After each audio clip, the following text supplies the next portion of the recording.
Your seats, we're going to get started. We do have a quorum, and since we have nobody virtual and no voting happening today, we don't need to wait for people to take their seats, but I'm going to be polite and give people 90 seconds to find their way to their chairs before we begin.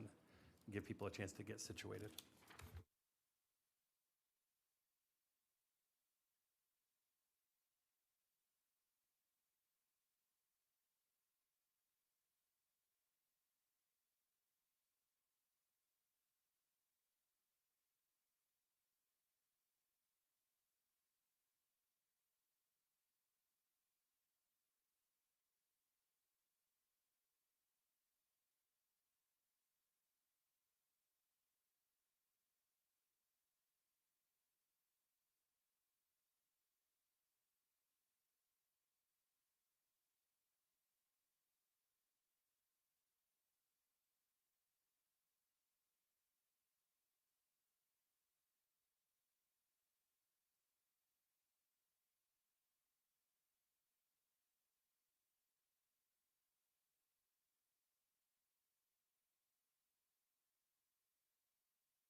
All right, we'll go ahead and get started. This December 2nd, 2025 school board work session will come to order at 10:39 a.m. Just to give you an idea of what we're looking at today, we're going to start with the strategic plan goal 5 report leading for tomorrow's innovation. The presentation will take about 20 minutes, and then board members will have an initial 3 minutes for their conversation and questions. And then we'll have go-backs after that for about 2 minutes. And if we have time for additional go-backs, we'll announce that after the first round. It may be less time, it may be the same time, it just depends on how much time is used. And then we will break at 12:30 for lunch before picking things up in the work session on secondary course offerings.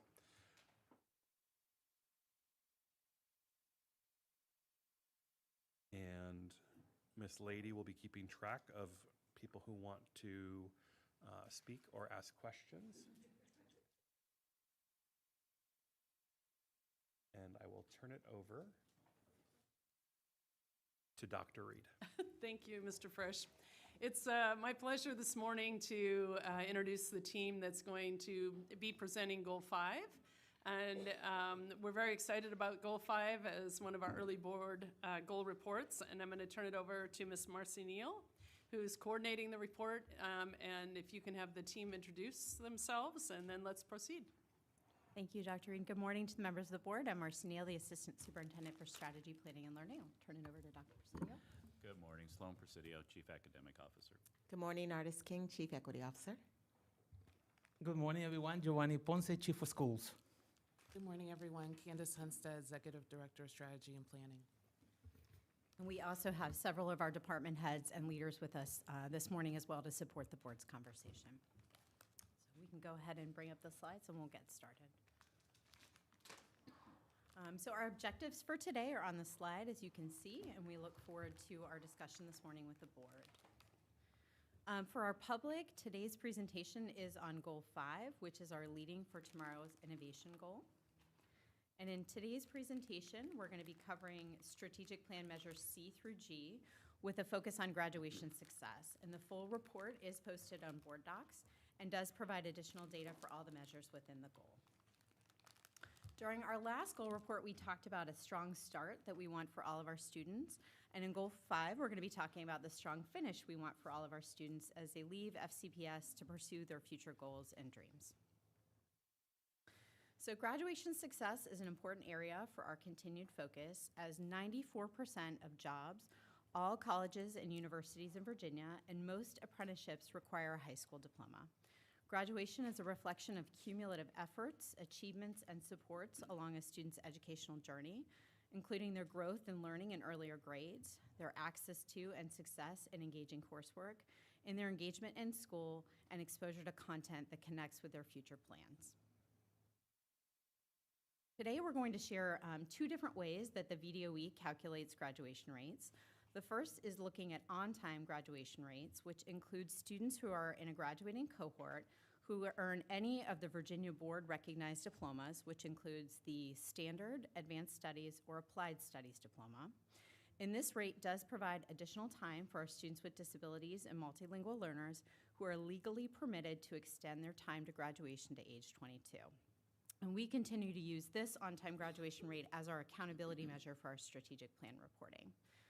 The second that we're going to report on is the 4-year Federal Graduation Indicator, or FGI, which is now used in VDOE's School Performance and Support Framework, or the SPSF.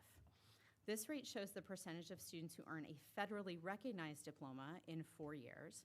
So it does not include the Applied Studies diploma or students who extend time beyond those 4 years. And as a result, that FGI rate is always going to be lower than our on-time graduation rate. And you're going to see that in the data that we present today. So this slide shows historical graduation rates, and we're looking at this data longitudinally because during the 2019-20 and 2021 school years, the state provided high school students with additional flexibility in order to meet graduation requirements. So the flexibility included options for earning verified credits without the normal test score requirements. So for example, our students could have earned a verified credit with a score of 350 or higher on an SOL as opposed to that normal cut score of 400. For the class of 2025, they're the first cohort since the pandemic where the majority of students could not benefit from that state flexibility, as most of those students were in 8th grade when these policies were in place. So as you can see from the slide, before the pandemic in 2019, 91% of students graduated on time and 86% graduated in 4 years with the federally recognized diploma. During the pandemic, these rates increased in FCPS, and in 2025, the rates decreased slightly with the state flexibility no longer in place, but did remain higher than the 2019 on-time graduation rates and FGI rates. So when we look more closely at our on-time graduation rates by student group, we see lower rates for our multilingual learners and Hispanic students. However, both groups have made progress from the baseline. For our Hispanic students who are not multilingual learners, their on-time graduation rate last year was 96%, which suggests language acquisition is a driving factor for on-time graduation for our Hispanic students. We have not had graduation data released by the state yet, so we can't compare our FCPS data to our state averages in other divisions. However, in 23-24, which is the last year we have state data released, our graduation rate did exceed the state average and was in range within our other districts. We see a similar trend for our 4-year FGI rate with a decline in rates overall. Again, this measure does not allow for that additional time that our students are legally entitled to in order to extend graduation beyond 4 years, nor does this include the Applied Studies diploma. So as a result, the largest differences we see between on-time graduation rates and FGI rates are for our students with disabilities and our multilingual learners. In addition to looking at a student's graduation status, we also monitor the diploma types that our graduates earned and the percentage of students who dropped out. So last year, the majority of our graduates continued to earn an advanced studies diploma. However, an increased percentage of graduates are leaving FCPS with the standard diploma. As a reminder, we have not set a target on this metric. And to ensure our students are taking coursework that will lead for readiness for college and career, we have set targets on high school course taking patterns through our ABLE work, which is a part of Goal 4 of our strategic plan.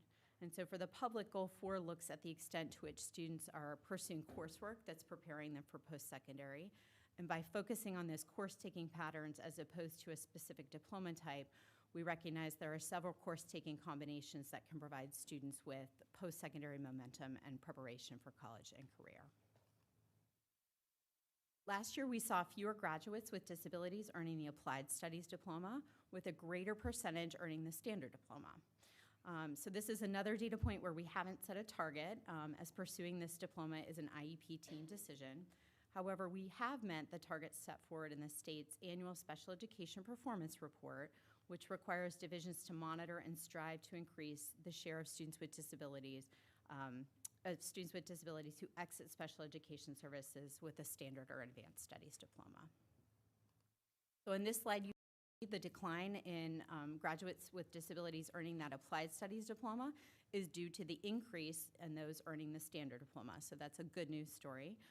And the rates for the advanced studies diploma remain consistent from last year for this student group.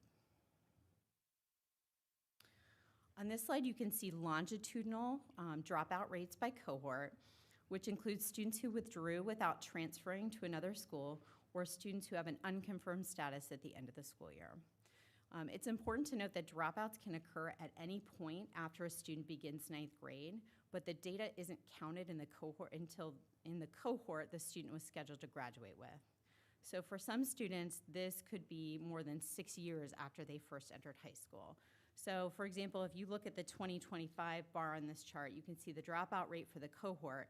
The students included in this rate could have left FCPS well before the 24-25 school year. As we examine changes in dropout rate, you can see last year, the 2024 cohort is the only year that the dropout rate was below 4% in recent years. So this slide shows dropout by student groups, and for this data, we want to see the bars coming down to the bottom of the graph as we work to ensure that no students are dropping out. And as you can see from the slide, our Hispanic students and multilingual learners are the greatest distance from the division average, and these student groups have also seen an improvement in their dropout rates since the baseline. So when we think about the context of graduation success, dropout is not just a student outcome, but it's also a system signal that points us to areas where we need to better identify and respond to student needs. While our multilingual learners had the highest rate of dropouts, when we disaggregate this data by looking at English language proficiency level, we can see students who achieve ELP levels 4 or higher had dropout rates that were below the division average. So in comparison, over half of the students who were categorized as ELP level 1 in the 2025 cohort dropped out. So this data to us signals a need to further examine our existing practices and supports for high school students who are still acquiring English language proficiency as they near their graduation cohort year. And finally, we'll take a look at post-secondary plans and outcomes, and we'll be examining this topic in greater detail in our Goal 4 report when we talk about ABLE and look at post-secondary momentum as it relates to those course-taking patterns for students. As you know, last year, our students in grades 3 through 12 participated in the first annual Student Experience Survey, which asked students about a range of topics, including college and career readiness.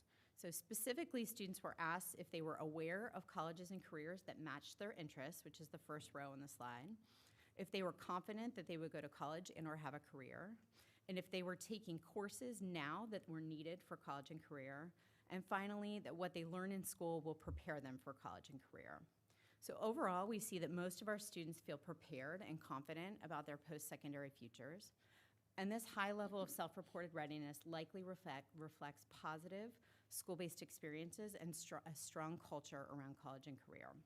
There is some variation by student group, particularly when students were asked if they were taking courses needed for college and career. Each year, we collect information on our graduating seniors' plans for after high school, including attending a 2- or 4-year college, employment, enlistment, or training and other education. And this data comes from our annual senior survey. And as you can see in the chart, nearly all of our graduates have plans for college and career with very little deviation by student group. In addition to monitoring students' post-secondary plans, we also have access to data on college enrollment through the National Student Clearinghouse. So among the class of 2024, which is the last cohort that we have data for, 87% reported that they plan to attend college, and that's again on our senior survey, and 75% enrolled the following fall, which was a gap of around 12 percentage points. In the year prior, that gap was 15 percentage points, so we are seeing that gap narrow. And this gap between intention and enrollment was highest for our multilingual learners, which was 61% that planned to attend versus 39% that were successfully enrolled. So one thing that we do want to point out too is historically, our overall rates of college going are higher when that we compare to the state and other Northern Virginia districts.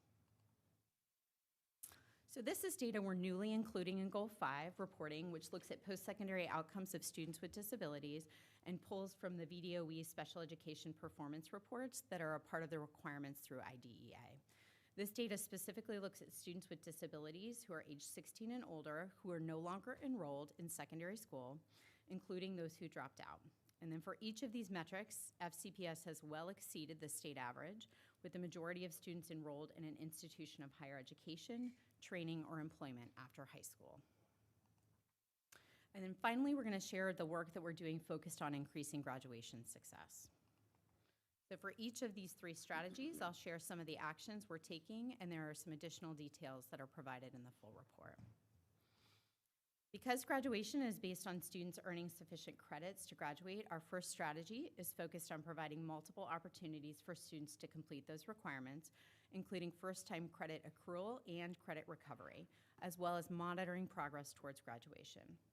This year, we launched a new graduation status feature in Parent View and Student View to help students and families monitor their graduation status. We also refocused graduation plans on supporting students at risk of not graduating in 4 years, while continuing to recognize students who have that legal right to remain beyond 4 years. We continue to help students with disabilities access the special permission locally awarded verified credit accommodation, or SPLAVICA, where our students can earn verified credit for courses without passing the SOL. So for students to receive that credit, we submit a request to the state, and we saw the approval submissions grow from 167 in 23-24 to 249 last year. And finally, we can see on the slide that students who are accessing those no credit accrual and recovery options, including summer programming, have been largely successful in those areas. Our second strategy focuses on student engagement in school and their post-secondary momentum, recognizing when students are engaged in the learning that connects to their goals, they're far more likely to be successful. We continue to re-engage students who are at risk of dropping out with additional supports provided by on-time graduation resource teachers that are placed at designated schools. This year, we piloted placement of a Career Center specialist at summer learning sites to provide summer graduates with support in college access and enrollment. And finally, we continue to offer a variety of CTE courses across the division, which research suggests supports graduation success. Our final strategy is focused on supporting success for students who have additional educational needs. For our students with disabilities, we've developed a new standard course offering to support career exploration and readiness, and are currently establishing new guidelines for IEP processes to help students and families explore 18 to 22-year-old programming options. For multilingual learners, we offer literacy and math courses with multiple entry points for students with limited and/or interrupted education, and continue to focus on providing adequate time for English language acquisition as reflected in our Goal 1 report. To develop strategies to serve multilingual learners at higher risk of dropping out, including students classified as ELP level 1 and 2 that are nearing their graduation cohort year, our Office of Research and Program Evaluation is conducting a review of research literature to identify model programs and practices for FCPS to consider. And to summarize, last year we saw a small decline in our on-time graduation and a corresponding uptick in the dropout rate. While Hispanic students and multilingual learners continue to have lower rates of graduation than the division average, they've also seen improvements from the baseline. The overwhelming majority of high school students are confident that they will go to college and/or have a career and feel like what they're learning in school is preparing them for the future.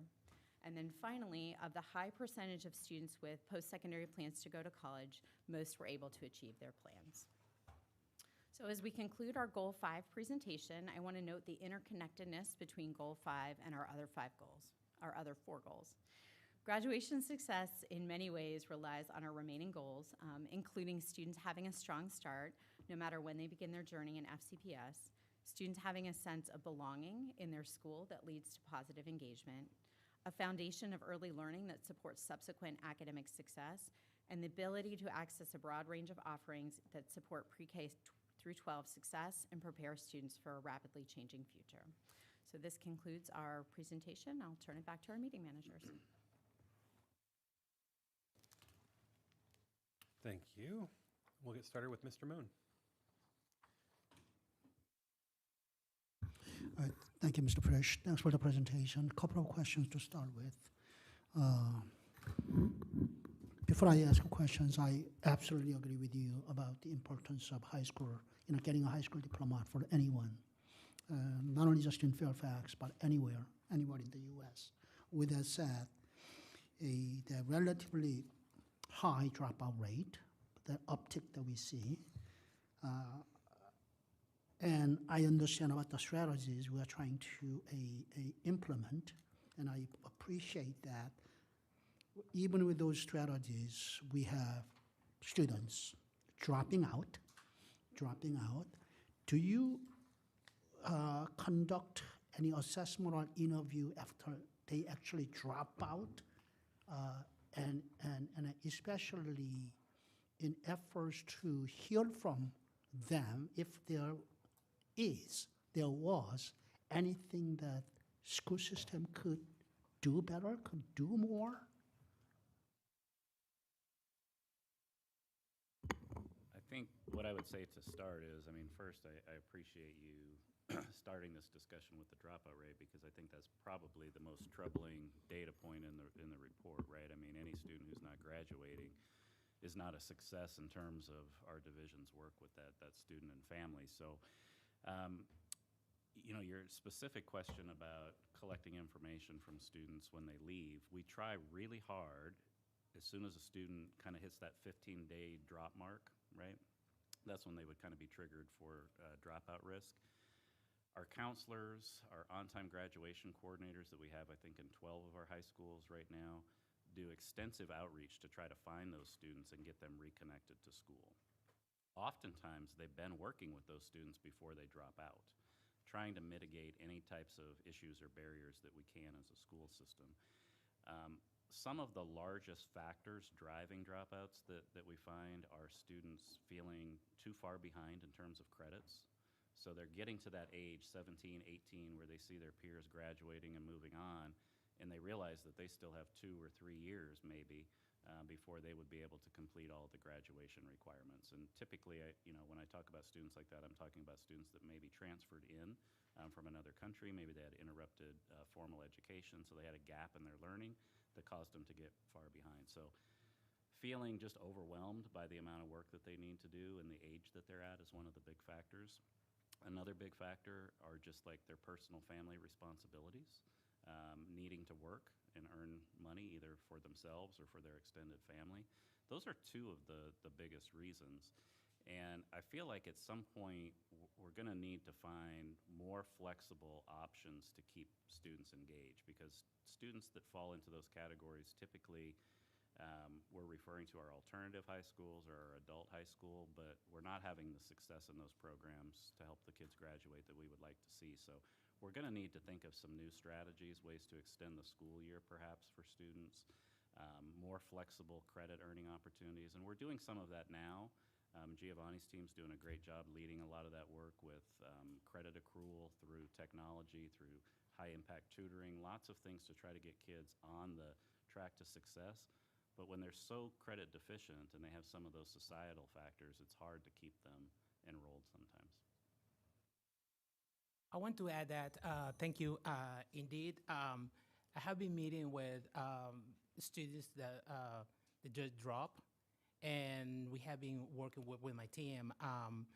One thing that Sloan already said is flexibility, and they feeling very behind in the age, and the support that they have to, in other words, the money that they have to bring to the house.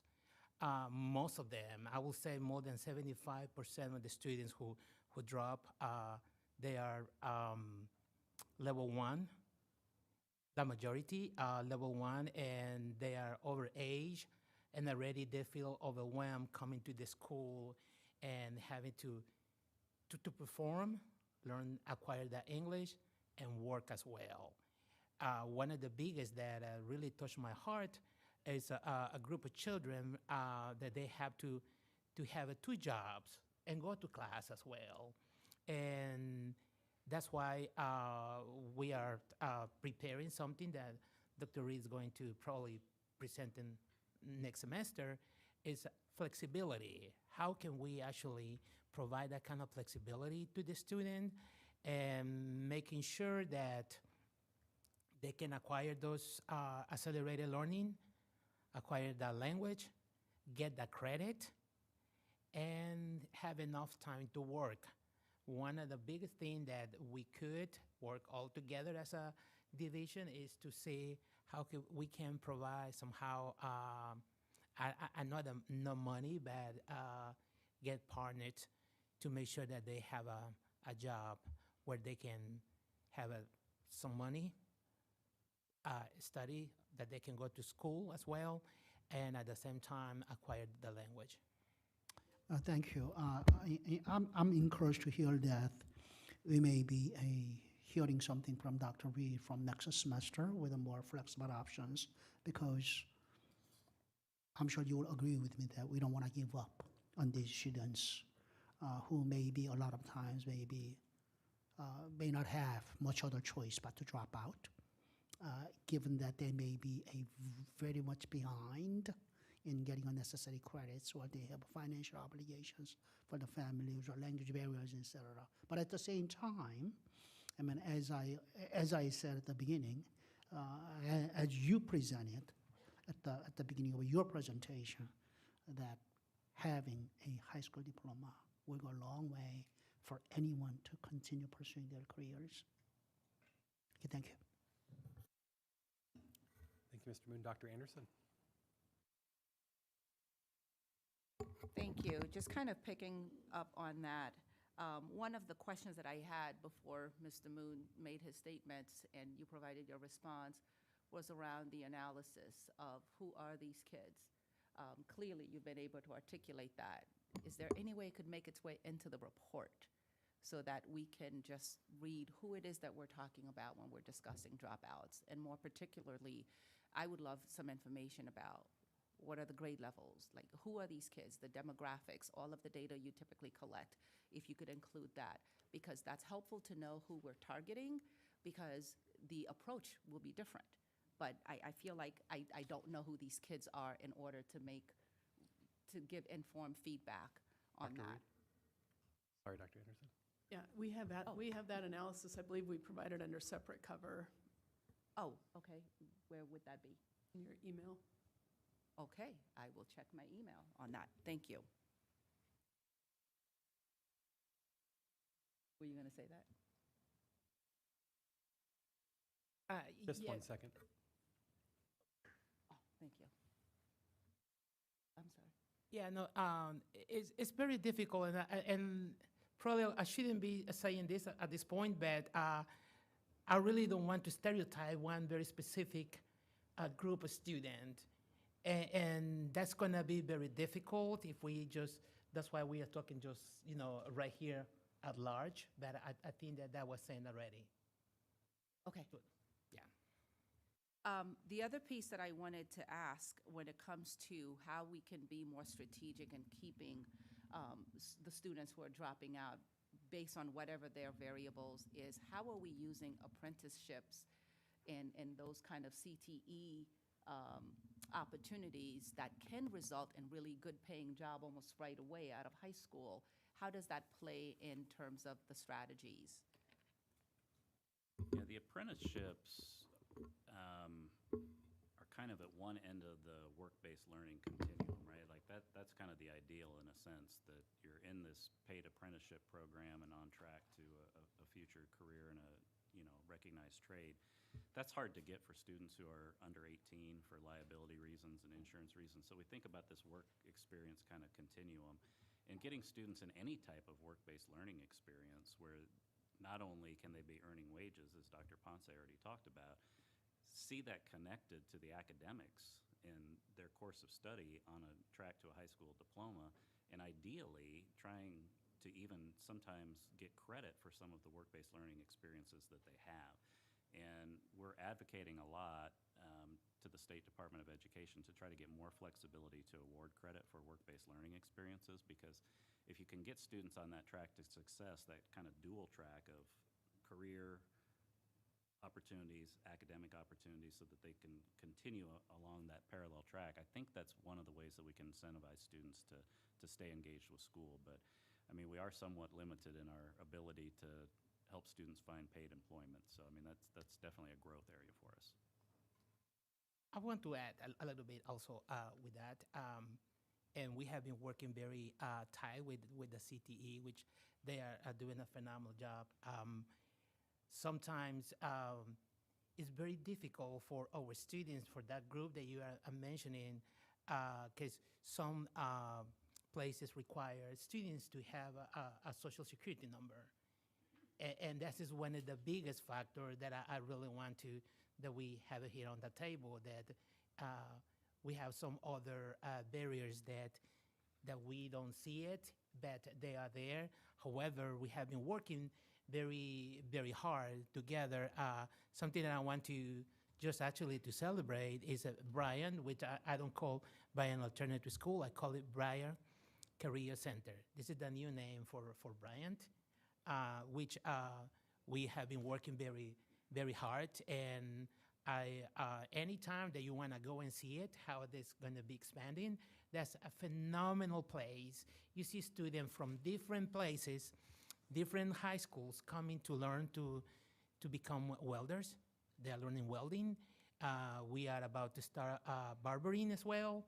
And so it's an amazing place that I really want you to consider to visit. Okay, thank you. One of the other things that I noticed that you've outlined on page 3 and 37 of the reports, sorry, I don't know where it is on the PowerPoint, is the need to increase, where is it here? The need to increase the percentage of students earning an advanced studies diploma. This is not the first time that I've raised this, but my question is still the same. How will you know you have arrived? Because we don't have any targets. Increase to what? Yeah, so the measure itself was to increase the percentage of students receiving the advanced studies diploma. And when we had this discussion with the board last year, we sort of reinforced the idea that our focus is on making sure kids are taking the coursework that's necessary to give them that post-secondary momentum. And so that's our ABLE data that we've set specific targets on. And I'll give you one example, Dr. Anderson. We looked at how this data compares to our college-going rates. So our college-going rates are about 75% of our graduates are going on to college, but our advanced studies diploma rates, as you can see, are well below that, which is a signal to us that there are multiple pathways beyond just that advanced studies diploma that are preparing our students for post-secondary. Right, and two things can still be true at the same time. Yes. 5E says to increase the number of students with advanced diplomas. How is this going to be achieved? And what, again, I think I'm trying to figure out when will we know when we get there? Yeah, so I think that's probably a decision for the board. If the board wants to put a target on that specific metric, we're happy to do that. I want to add that that's why every single high school right now, you know, we have been working with ABLE, where this is what we are looking at the pathway, because sometimes one class will make the big difference to get either a standard diploma or an advanced diploma. And this is what we are right now, and you're gonna see very soon how that's gonna just boom. Okay, thank you. Figure 2 that you have on page 6 of the report, which I found to be very interesting, it's the composition of the fall membership of all of the schools in the area. Can you speak a little bit in terms to how do you want us to use this data? So we wanted to provide this context because we obviously share data, the state data, and oftentimes share our Northern Virginia district data just for the board to have some context. It's not always comparing apples to apples. So being able to provide some additional understanding of the demographics of our surrounding jurisdictions so that when you're looking at data, that recognition that it's, you know, looking at a graduation rate for a certain student demographic group in one school system versus another is not always going to be comparable. I see, very good, thank you.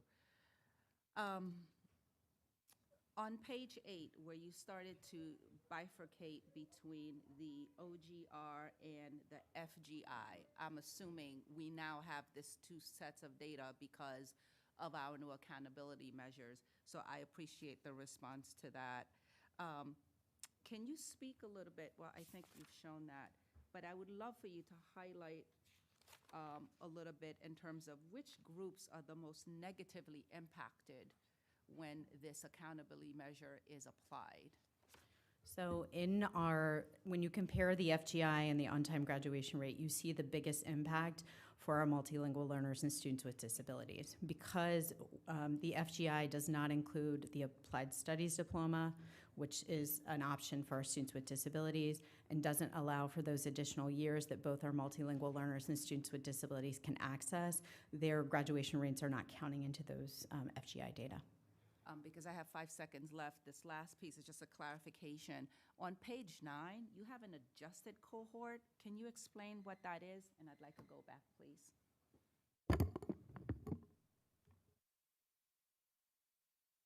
I'm sorry, Dr. Anderson, can you help maybe point out more directly where it On is? figure 5, it says class of 24 adjusted cohort. I just want to understand what that means.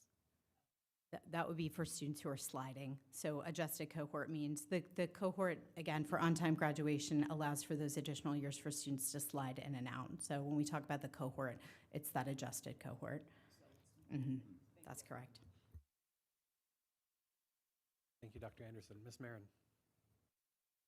Well, first, I want to highlight on slide 26, there's a beautiful picture of our class of 2025 South Lakes graduates, one of whom is studying to be a teacher right now, Mr. Joey Falls. So thanks for including that. So I appreciate this, and I continue to see room for strategic integration of our work to, when I think about the increase for math access and achievement, the coursework mapping work, which was mentioned by Abel, and reclaiming the achievement of the high numbers of advanced studies diploma. I do have a question about that. And then as a board member, the budget implications. So I'm wondering, what does the board want to do with this information? What do staff want the board to do with this information? If you could tell us what to do. And what does the superintendent want us to do with this information? We need facilitated guidance, saying if the board wants to do this, we need to be informed to make better decisions. I haven't heard anything about the amazing ABLE work, and since it was presented a few months ago, it was the best presentation I had seen yet, ever, and I have not heard where that's gone. So here are my questions. High impact tutoring, we know the funding's cut. Where do we go from here? Do we just accept that it's not gonna happen? We know the state's not gonna give us more money.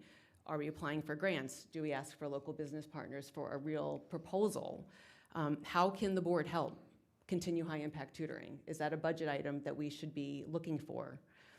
Work-based learning experiences, what are the action items here? Because I heard it was said that the Department of Ed would need to approve the experiences to count as credits.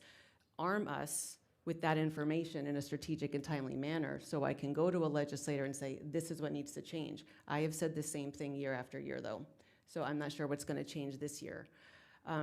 And then the advocacy about state and federal evaluations. Again, we're getting better communications from the superintendent about what's happening, but continuing for us to be able to vocalize to busy state elected officials and the incoming governor exactly what's happening and what needs to change would make us a leader.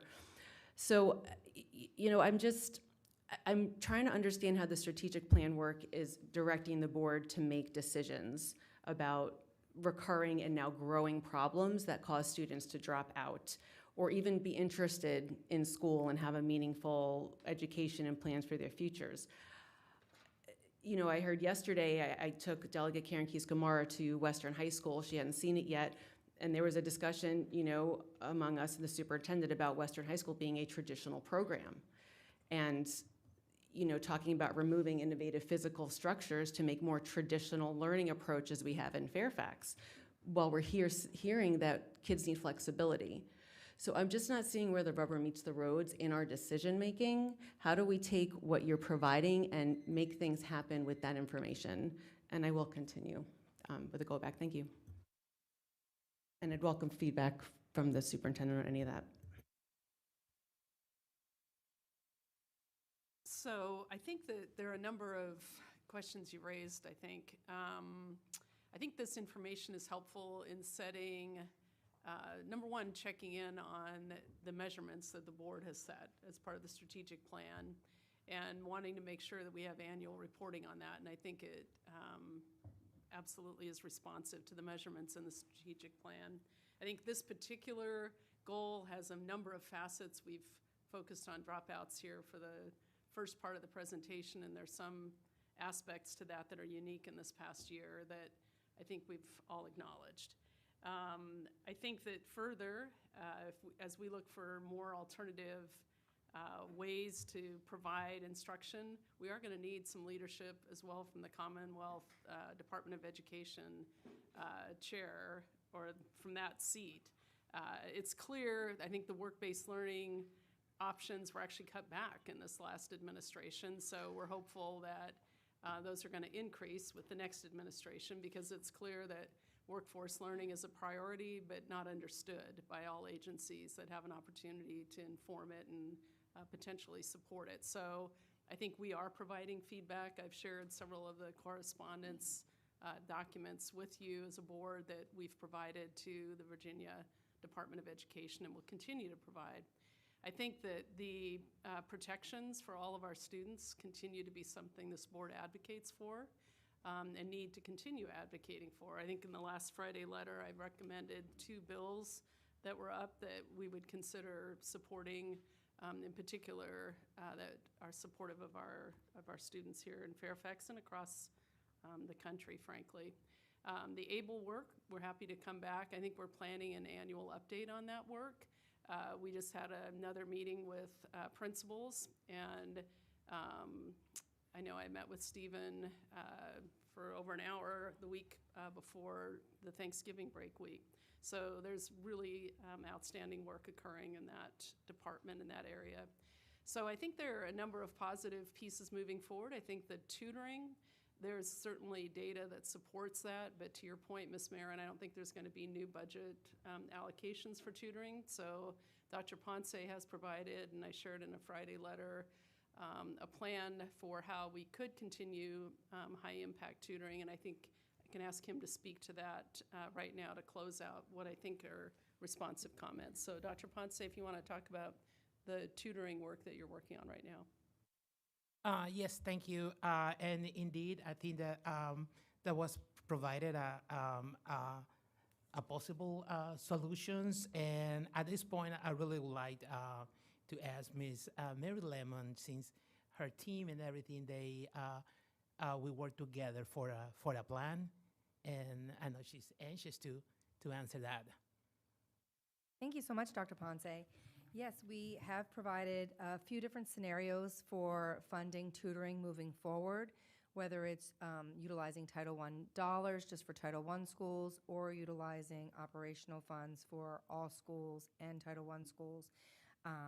The data, as we've shared before, has been very positive. We're seeing with our multi-tiered systems of support, students receiving tutoring, they are getting increased acceleration in their both reading and mathematics. We have also provided data for SOLs in terms of students receiving tutoring passing at a higher increased rate for both mathematics and reading.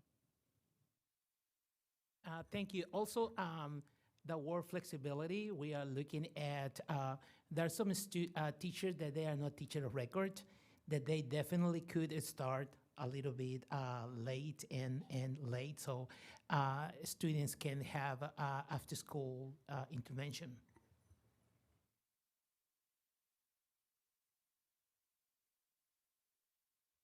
Well done, Ms. Marin. Thank you. Ms. Leedy. Thank you. I'm going to go in reverse order of my notes just to be in tune with most recent conversations. So I, as a board member and a previous school counselor and director of student services, I would not support a goal for increasing the number of advanced studies diplomas. I love the ABLE work, and I'm going to give you an example of why. So Dr. Anderson, I hope that, and I just met with a student this past week who is looking at senior year courses is never going to do anything in science and math. Now, I insist the kids take math. But we had a conversation about whether to take a fourth year science or replace it so with potentially what's coming is AP Business and AP Econ. Much more on the career path, much further on the career path. When a college evaluates a transcript, they're not aware of what check marks get you to an advanced studies diploma. Yes, the final transcript reads that at the top, but it's not part of their evaluation. They're evaluating what the kid has taken. Yes, they want to have the core distribution requirements, and our most selective schools want to have an AP course. So as it ended up with this student, he was like, I'll take AP Business or AP Econ because I think I'm going to take AP Physics too. I'm like, great. But we had a conversation, and I don't know what that person's going to do, but sometimes kids have a huge interest in social science. They want to take AP Human Geography. They want to take AP African American History. They want to take AP Psychology. They want to take AP Econ. They want to take AP Gov. They want to take AP World. They want to take AP History. You can't fit some of the other things in there if you do that. So that's my comments on why I don't want to have a metric. I do want to.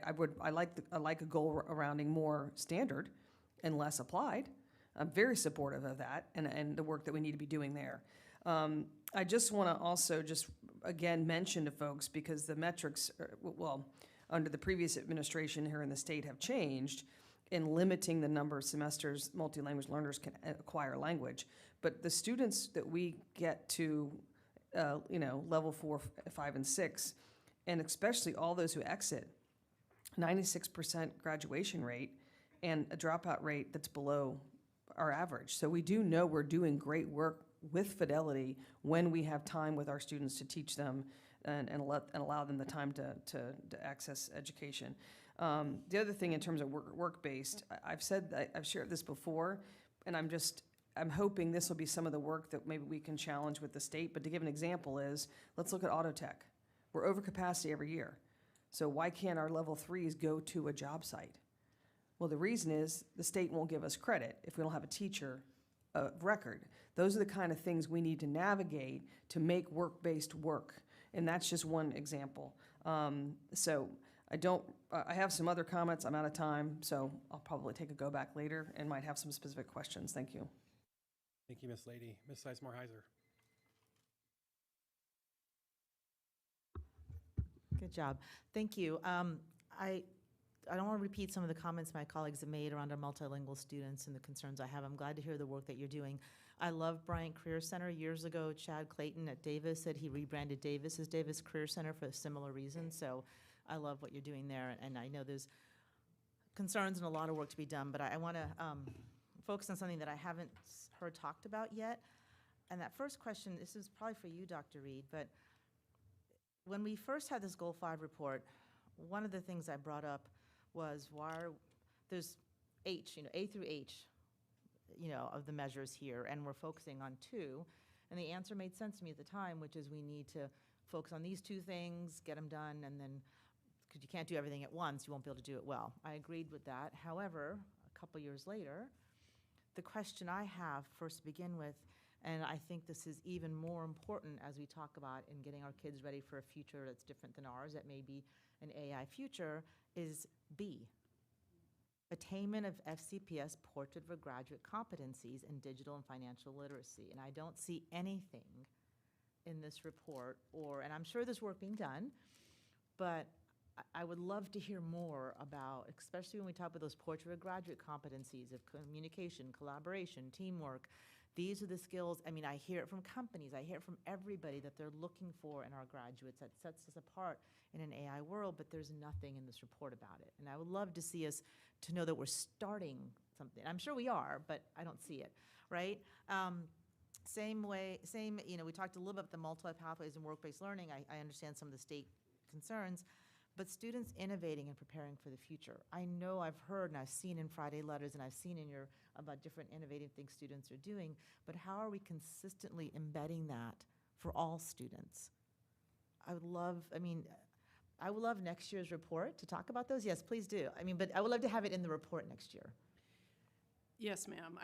We just started our partnership, as you know, with OpenAI. And one of the key pieces, we didn't include Gotham because, again, this report, when you have to back map for timelines, the announcement and that work wasn't included, but that's going to be a key point of next year's report. And we can certainly, we've provided some updates in Friday letters, but absolutely, we can add that. And we can probably even add that between now and the board meeting, because now we're able to talk about it publicly. We weren't able to do that prior to the announcement date. Having said that, I don't see Mr. Sethi here, but we have close to 1,000 students from each of our high schools that are going to be participating in the OpenAI Challenge in terms of innovation and collaboration, exactly the skills you're talking about. We're very excited. Dr. Ponce and Mr. Sethi, in fact, we talked yesterday about making sure, because we had 3 high schools left that had not connected with a coach for that program, but it's my understanding we do now. We have all 25 supported. So there's a significant amount of work going on, to your point, but the timelines around that announcement were challenging. But we will make sure we include that upcoming. We're very excited about it, actually. Yeah, thank you. And that's one of the things I was thinking about, and so I'm excited to include that, and I will need to go back for the other points, but I really do want to hit on that point B, Dr. Reed. What I loved about your report, from the beginning is very detailed, very structured, very well, as I'll channel my previous colleague or my previous board member, very well on the project management. Here's the goal we're going to do, here's how we're going to get there, here's the steps, here's what the data shows. I don't see that same level of detail and project management on A, B, and H, right? Like I love the OpenAI work, right? And that's a data point, but I don't see a plan, right, for those 3. And these are part of the goals. So I would love to see that plan with the consistent, here's the different data points, here's how we're going to measure them, here's a year over year, especially on those portions of graduate schools. I cannot emphasize this enough. And you have the place to start. So many of our electives work on those skills, right? So I would love to see the report on all of the measures next year. I'll take a go back. Thank you, Ms. Sizemore-Heiser. Dr. Anderson? I'm good. Let's go back. Dr. Anderson, right? Yep. Okay, thank you. I'd like to bring your attention back to page 37 in the full report. And for those of you who don't have it in front of you, I'll just kind of highlight certain things. On the baseline, it showed that 68% of our students receive an advanced diploma. 83% of Asian students received that diploma. 75% of white students received that diploma. Multiracial was 73. Our Black students, 55. Hispanic students, 46. Students with disabilities, 22. Multilingual students, 23. That's the same pattern that continued all throughout the baseline, the 23-24 school year, the 24-25 school year. And I'm hearing that you're waiting for the board to make a decision on targets. And I'm hearing what our resident counselor shared as to why she is not recommending that. So my question is, what is the analysis that you can provide to me as to why this is the advanced studies diploma rate based on these different demographics? Can you share that analysis with me? Why are our kids performing in this way? In terms of what course-specific taking patterns are leading to these diploma outcomes? I don't know in terms of what. I want to know why are these results are as they are. Because when we want to move something forward, we do a deep dive and we analyze the barriers, the factors that impact the outcome so that we have the right strategy to impact such said outcome. So what I'm asking you is, can you talk to me about the factors, the barriers that result in this outcome?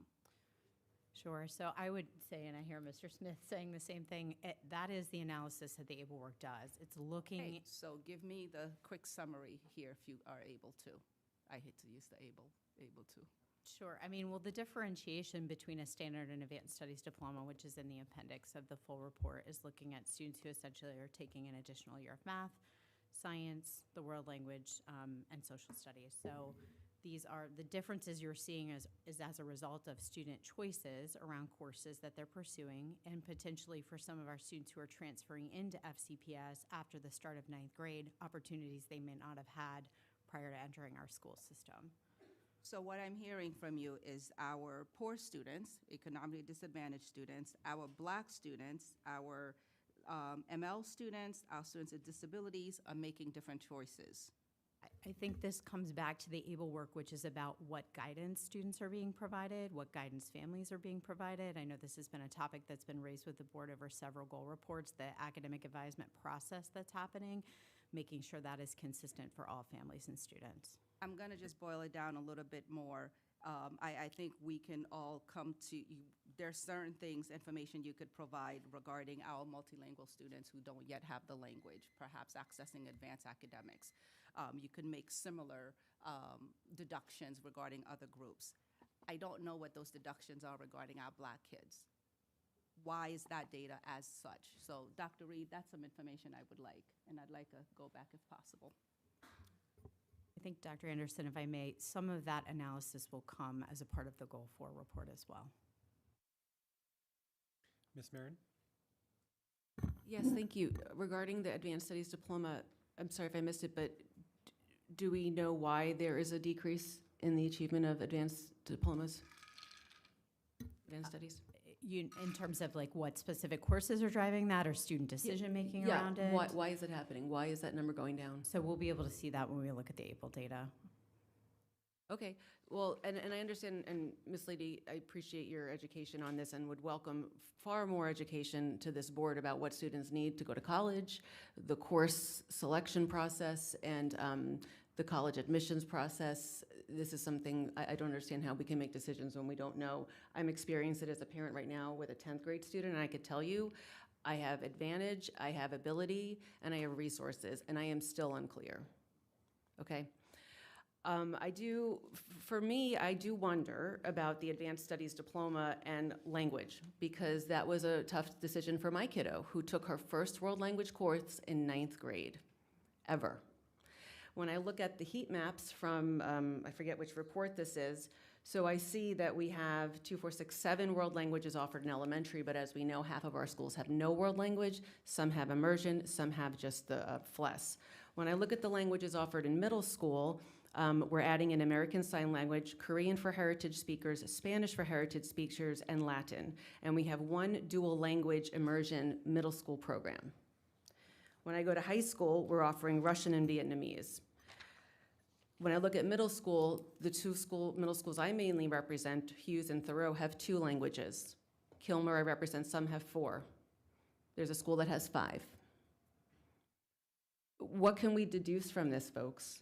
How are these decisions being made? Now I'm trying to connect it to Advanced Studies Diploma because my daughter almost said, no, I can't do it. And we're getting through her Spanish now. But how can we have data like this and talk about equity and also resources?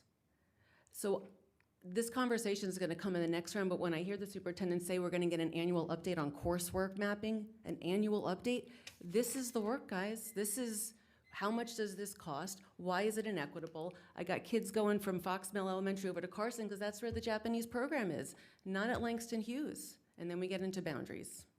So how do we have these higher level conversations where we could really suss this stuff out and solve these problems? That's where I'm at. Thank you, Ms. Marin. Ms. Eismar-Heiser?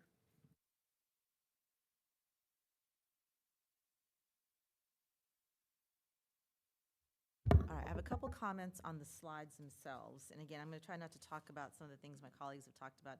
I will say, I think there is a valuable conversation to be had around the requirements for the Advanced Studies Diploma and around some of the things that we've been talking about in terms of importance of accessing OpenAI and allowing multiple pathways to success, because I know for some students, the requirements for that advanced diploma stops them from being able to go into things that might be where their strengths or interests are, whether it's taking extra computer classes, certification classes, arts and music. So I think there's a valuable conversation here to be had around, what do we want our students to be able to graduate with, and what kind of pathways we want them to be able to have. That's probably a longer conversation, but something I think would be interesting, and I appreciate you bringing that up, Ms. Lady. A couple specific questions here.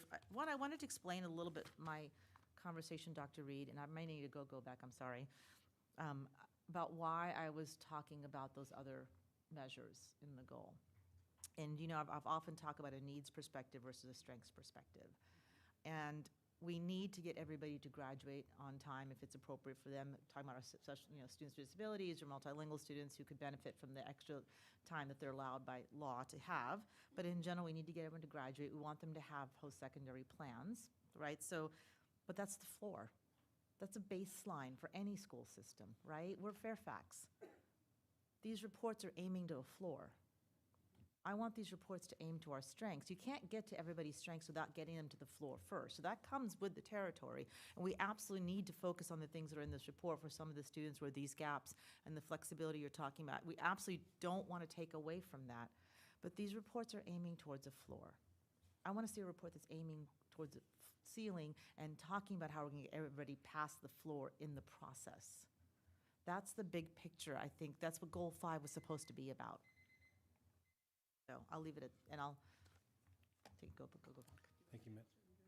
Yes, please. I think the conversation around the two types of, or actually we have three types of diplomas here in the Commonwealth, is a really timely conversation. Not all states have multiple diplomas.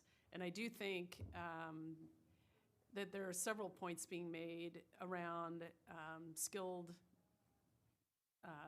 professional and skilled trades positions as well right now that are in high demand. And in many ways, I think there's a movement afoot as well to provide those opportunities for students to explore those professional skilled trades programs. But you really don't have room in a schedule to do much exploration if you're pointed towards an advanced studies program or diploma. On the flip side, the advanced studies diploma is an advantage for university application for sure at many schools. So it creates by its nature, a competition of sorts, or at least I don't know, I want to call it a conflict, but it does create a conversation for families and for staff with students to say, what are your interests and how are we going to best prepare you for those? And those distinguishing types of diplomas, I think, just add to the pressure that I think students talk about in terms of expectations that are provided to them versus expectations they may have. So I think it's definitely a topic to add to the conversation. And I think, as we think about aspirational reporting moving forward, it also connects obviously to budget. And I think we've talked about that when when we have to manage with tighter resources, that is going to create fewer opportunities likely and fewer supports for some of those opportunities. Having said that, that's why we're working very hard with partners. And this year, I think alone, we've worked with a number of partners, OpenAI, which is a no-cost.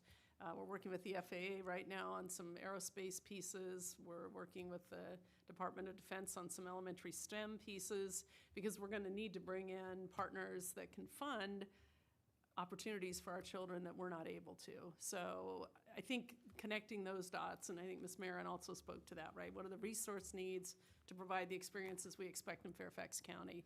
And the team is working on that. I'm not sure if this is goal 4 or 5. That will, obviously it's not 5 in terms of that, but I think goal 4, you're going to see some of the partnership work that is going to be providing that. So I think integrating those two is good feedback for us. Mr. Frisch, for your first turn. All right. So I want to address something that's kind of underlying part of this conversation, and I appreciate Ms. Marin bringing it up, and that is the placement of programs, right? So I think 2.5 years ago, 3 years ago, maybe longer, we asked the school division as a board to do an assessment of program placement. Because frankly, the strategy behind program placement previously, and not entirely, but to a large extent, was based on where we had room, which is not a strategy for equity, right? It's a strategy for expediency. Where can we land something that needs to be stood up? And that, of course, creates all kinds of crescendoing problems with transportation, with some communities having some and not others having, nothing perhaps. And it is a monumental undertaking to unravel that in much the same way that the work around boundaries is. And so I think if we actually want to address that, once we get beyond the boundary work, I think the board has to indicate to the superintendent a clear desire to develop a framework for how those considerations are made that is not reliant simply on the space that we have available. And if we do have certain programs that have to be located someplace because that's where the space is, at least we're going into that eyes wide open and not because it's where it was placed 25 years ago when there was room at that time. The same could be said for some of our admin buildings that serve students. We've got people driving all the way across the county for some screeners and other things. I think it would behoove us, once we finish tackling in January the conversation around boundaries, to take a step back and look at the other big ticket items. We've spent the last several years tackling these issues that were just kind of pernicious and out there. And this is one of those things. And that's not to say that people are going to lose out. I think our goal is to ensure that more students have access to these programs, and that the programs are not only equitable in their distribution, but also efficacious in their in what they result in, right? We want to make sure that the programs we're offering are high value. So I would be very supportive of having that conversation after the boundary conversation is concluded in the first part of the year, and continuing to do this work that kind of resets where some of these past decisions that are made decades ago, so that we can better serve students. I appreciate you bringing it up, Ms. Barron. All right, next go back is Ms. Lady. I think it's me. I really appreciate the conversation around the portrait of graduate competencies and the innovative learning for preparing for the future. And to that end, I want to talk about an uplift. I believe it's that we have Science Olympiad in every elementary school this year. Yes, for the first time. It's certainly in every Title I elementary school and all other elementary schools, I think, that previously were in it. But we made a complete expansion to all Title I schools. I bring that up just because I had a point of privilege in that my wife is helping with hers at her elementary school, and I was watching her prepare questions for kids. And I was like, whoa, if that's not critical thinking, collaboration, I mean, it is all of them. And the enthusiasm for it, but the unfortunateness is I think there's only a certain number of kids that can be on a team. So we talked about, is there a B team that, are understudies, but it's there. And I point this out because there's never been this sort of deliberate, I hear that we're not there yet, but we have made great strides in bringing programming to our kids and bringing, even extracurricular type programming to our kids in schools where it wasn't traditionally happening. So I wanted to just bring that up. And also on slide 21, the clearinghouse data and the reference to the multi-language learners reporting 61% would go to college and only 39% actually enrolled. I am wondering if we could do any kind of follow-up data with kids to find out what that barrier was. Because I know that when I worked at Chantilly, when kids would, a lot of times we knew where kids worked or whatever, it was economics. And I want to point this out because we had major crisis with FAFSA. It was very difficult for someone with all the resources, all the smarts, all the access to get that done correctly, year and a half ago. And then, it's been glitchy, right? And I think that because of what's happening with our economy, there's a lot of families not able to go, kids plan to go, but they can't because of the economics of it. And then the only thing else I want to say is this framework for programming, which I really support from Dr. Ponce, is I think we also have to be nimble around online and or synchronized learning when it comes to something like Japanese. If there's an appetite for it, we did synchronized learning when we were COVID. Can some kids access it via a synchronized lesson with a live teacher or through online campus. And I could go on and on, so maybe I'll end up with another go back. Thank you. I think next is a go back, Yep. starting with Dr. Anderson. Well, I'll take care of that. First, Dr. Reed. Thank you, Ms. Lady. I just want to respond with a couple things. One, I think to Mr. Frisch's point, we're trying to resolve some technical, I'm going to call them technical first order issues, boundaries being paramount among them, and button that up well. I think we, at this point, when we look at anything new we're adding, we're being very strategic. The Science and Math Olympiad is across all regions. The aerospace grant that Dr. Ponce and his team are working on with the FAA, we're writing a 3-year grant with 2 high schools each year to, at the end of 3 years, have 1 high school in every region.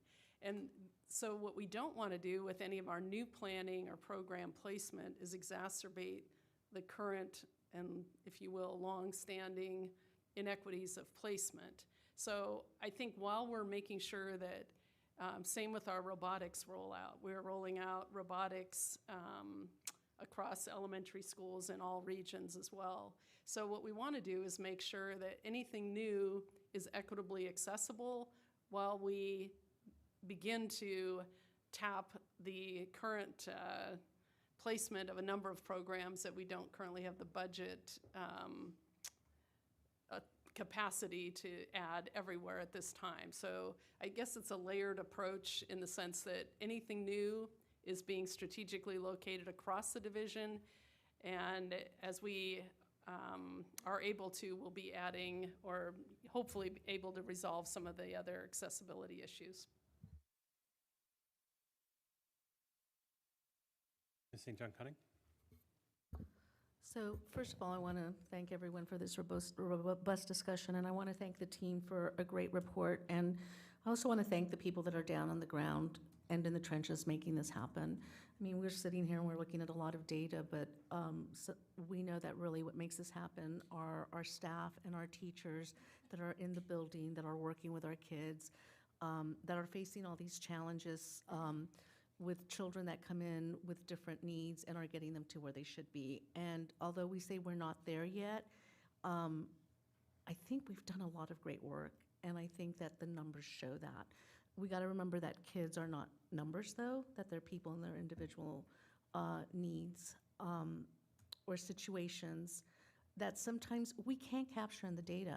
You know, we say, why is this happening? Some of it's not because of the school system. Some of it is because of a family situation, different things that we have no control over.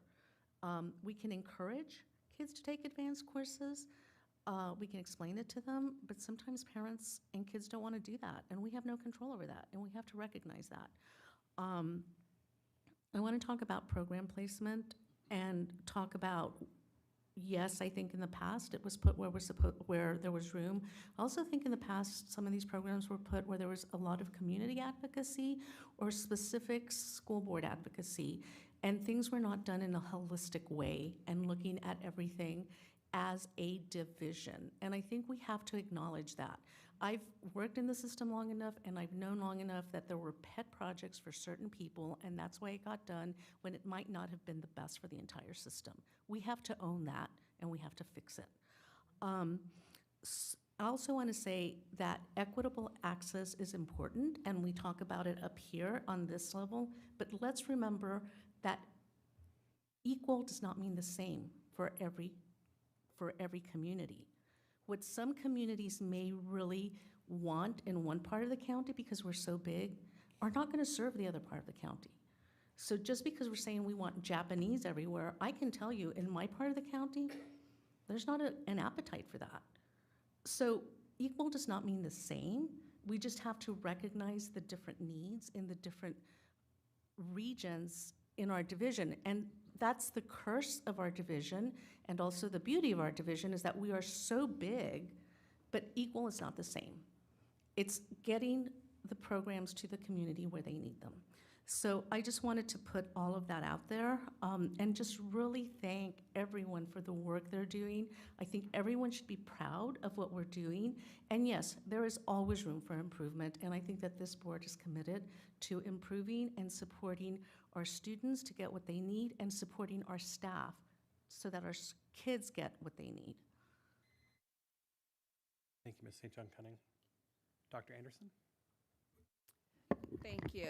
Picking up in terms of what's happening by region, I think I'm going to go out of order here and ask for your analysis of this graduation data by region, by pyramid. It's something that I raise up every time because it speaks to the different needs that are present in the different areas of our county.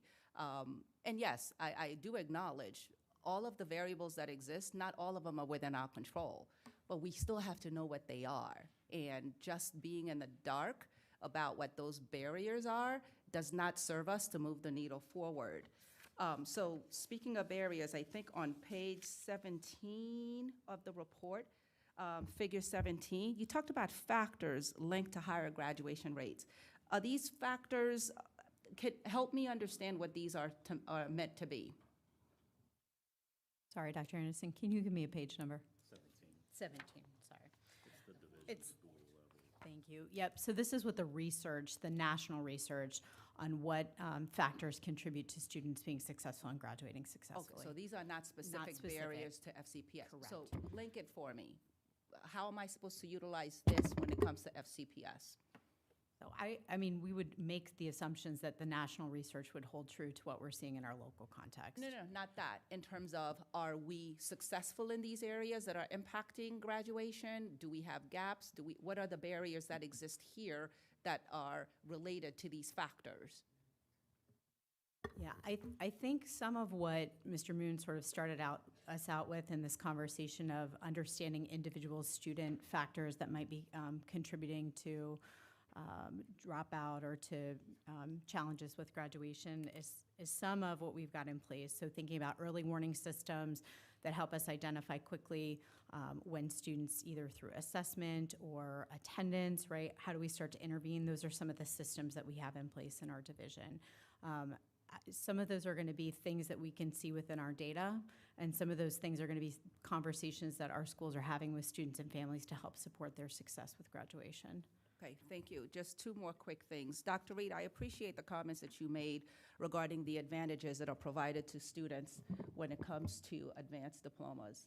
Hence my doggedness with the data that we have, because we have some students who are inherently locked out of that advantage. And it seems to be like, oh, there's nothing that we can do about that, which leads to my kind of next point, which is become more of a frustration more than anything as we go through this conversation. The reference to the ABLE work. I appreciate that, but we're having this discussion today, and if they're connected, that work needs to come into this conversation today. The let's wait for that update, to me, it doesn't make any sense. We're in this conversation now where we're trying to make sense of this data. Bring in those ABLE pieces that are going to, that pertain to this. Not doing that for me just doesn't make today's conversation complete. Dr. Anderson, if I can respond, I want to make sure I'm clear too. I think we're all recognizing that the data we're seeing is not the data that we want to see. And our sort of leaning into the idea of setting targets with ABLE is the understanding of recognizing and supporting that students may take different pathways to graduation that are all going to prepare them for college. And your points are well taken. So I think there is some analysis we can go back and provide to the board that might be helpful in understanding some of the reasons that we're seeing behind this data. Again, I think that the board's lifted up there are a number of factors that contribute in terms of what programs students have access to, when students are coming into the division, the types of opportunities they have or don't have, academic advising, individual family and student choices that are being made. So there's a lot of different factors going into this, but we can certainly come back with some additional analysis to support the board's understanding of that. Dr. Anderson, if I may as well. I'll take a go back. I want to respond as well. You know, for the last 4 years, and I've been in the district now for 30 years and have served as many roles as well, the ABLE work, to me, putting a principal's lens on that is going to be able to force principals to pay attention to every student and their opportunities in our district. For many years, students come into Fairfax County with some parents who have privilege and know, the pathway to take to get to advanced academics, and some parents who just show up and depend on the school system to encourage their students to take that. We have data now through ABLE that shows every single student, how they're performing in our schools, and why they're not sitting in those classes that get them to the advanced academic studies. I think it's the most powerful tool in my experience in the system, and I understand that we don't have that data here today, but I believe it's going to be a game changer for many students. Also, having more students have access and opportunity to higher level math at a younger age is going to be able to open up pathways for students to get to those courses that are going to better prepare them for college. For many years, taking algebra in the 9th grade was the norm. I share this with Dr. Reed often, that when I was at Mount Vernon, I had 9 sections of Algebra 1, Part 1.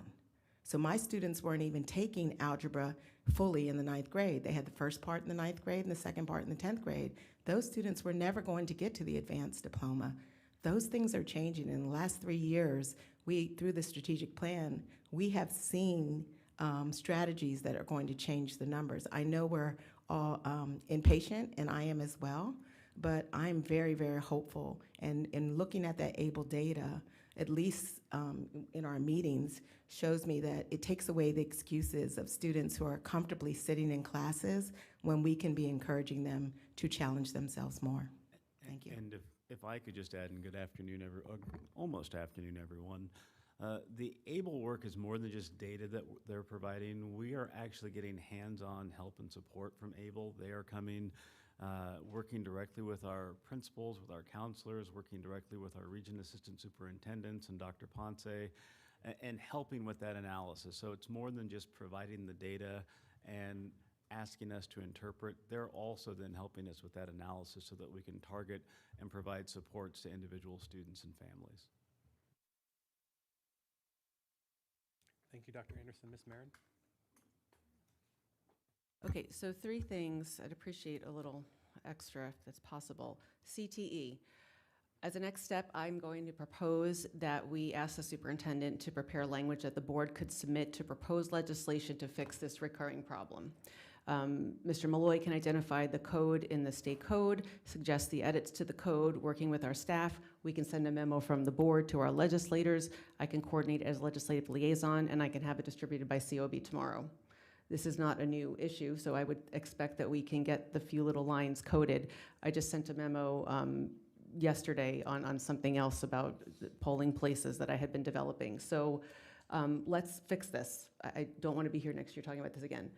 I'll put it in next step language, but I would like this board to submit to our legislators ASAP the language that needs to be changed in the code so that we can open up outside school places for auto shop and all those things. So I hope to have your support. I would rather not wait until the next step process, right? Because the bill deadline was yesterday. But I would like to do that. So that's one thing with my 1 minute. The second thing is, as I'm listening to colleagues, I wonder if the vision is to be a school system and not a system of schools. We've talked about that, but maybe that's the mantra of our work to start budgeting and making decisions on. Because yes, it's not going to be equal, but it certainly isn't equitable to me to have one middle school with 5 world languages and one with 2. And I'm not saying everyone's got to study, but we need to look budgetarily at what it costs to have one immersion middle school and to bus kids from the immersion Japanese school to the other, but maybe it's that one school system.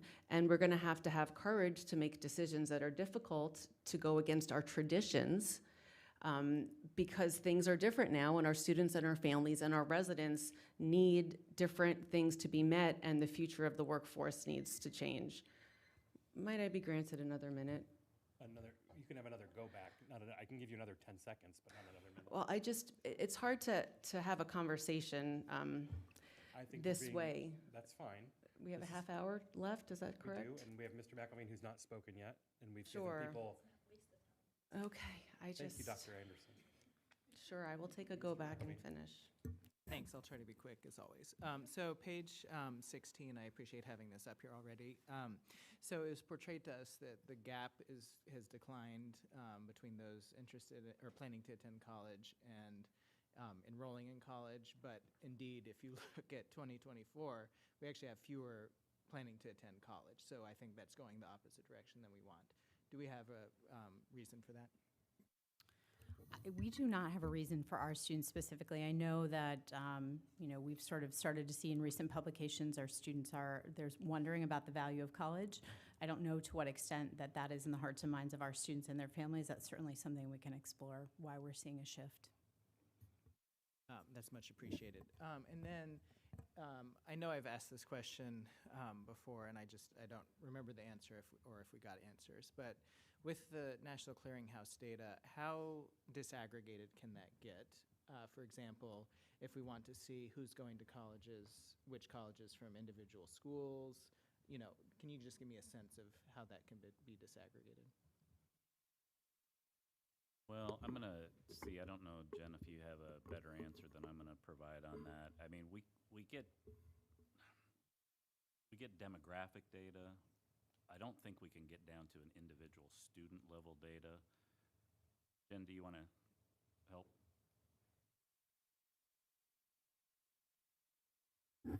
Yes, Clearinghouse can get down to a student-level data. As far as how specific our subgroup data can be from Clearinghouse, I need to look into their business rules more and get back to you to understand how they classify, for example, a student who is a multilingual learner, what English learner performance levels are being considered in that.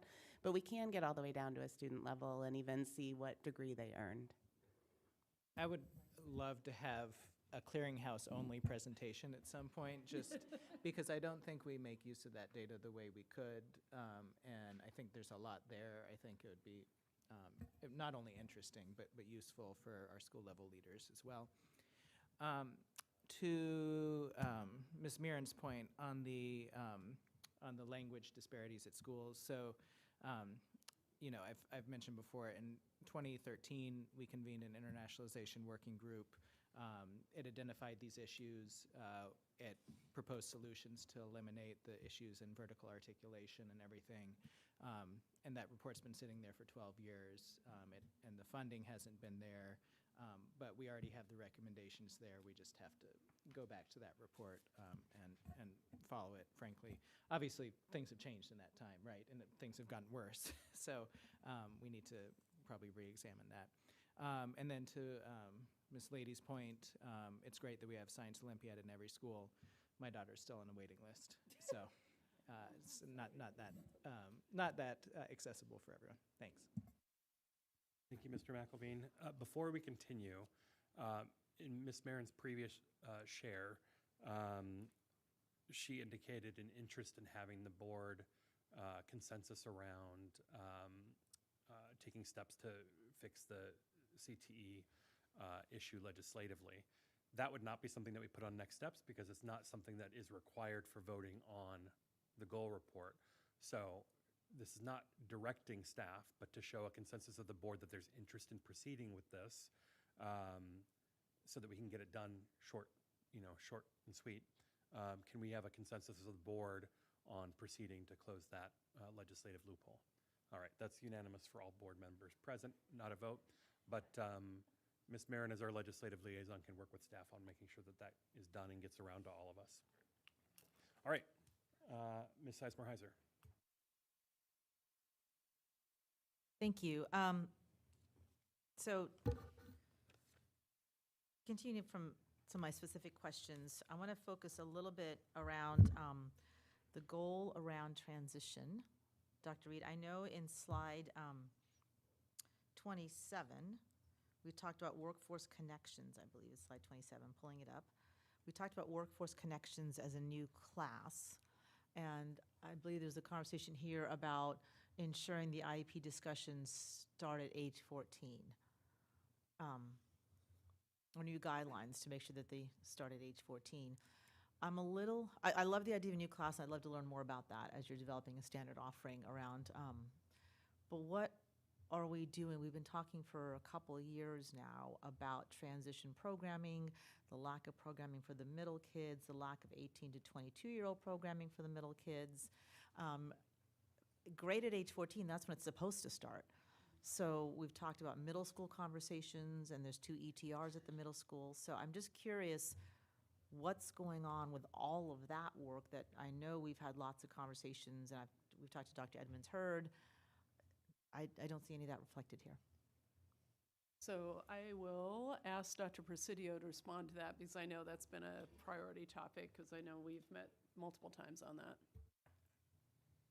Yeah, and I think you may have received some of that information in your conversations with Dr. Edmonds Hurd. On this slide, what we were trying to do is provide just some of the highlights, right? So one of the big highlights is to standardize course opportunities in every one of our schools for students with disabilities through the Workforce Connections.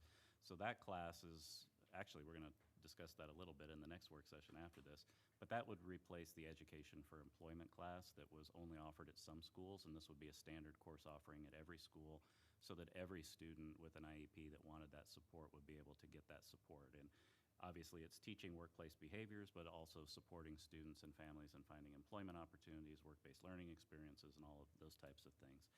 And then on the academic planning and transitions component, what we were trying to highlight is that we've really put in place a lot of comprehensive sequential planning, going all the way back to grade 7 to make sure that students are thinking about their future high school course taking options as early as possible, right? Because one of our problems was we were getting students that, weren't getting the appropriate support and guidance, and they would get in high school, and then they would find that they were on a particular diploma track that was very difficult for them to get off of. So we're trying to explain all of that to students and families as early as possible as part of our new academic and career plan sequence. And we're reviewing those goals with students at every grade level, grades 7 through 12, and informing them of the options that they have. Because again, a student, maybe they started on an applied studies track and they didn't understand all of the opportunities that they had after age 18 to be able to stay in the system, get workforce support through our career centers, but also possibly earn a standard diploma. So we've put in place a very comprehensive new plan to do that, and we've tried to incorporate a lot of that work into the IEP process so that those are part of annual IEP conversations as well as part of the annual academic advising process. Actually, this is a much longer conversation, so I'm going to just ask that if you're talking about middle school conversations, age 14 is not middle school.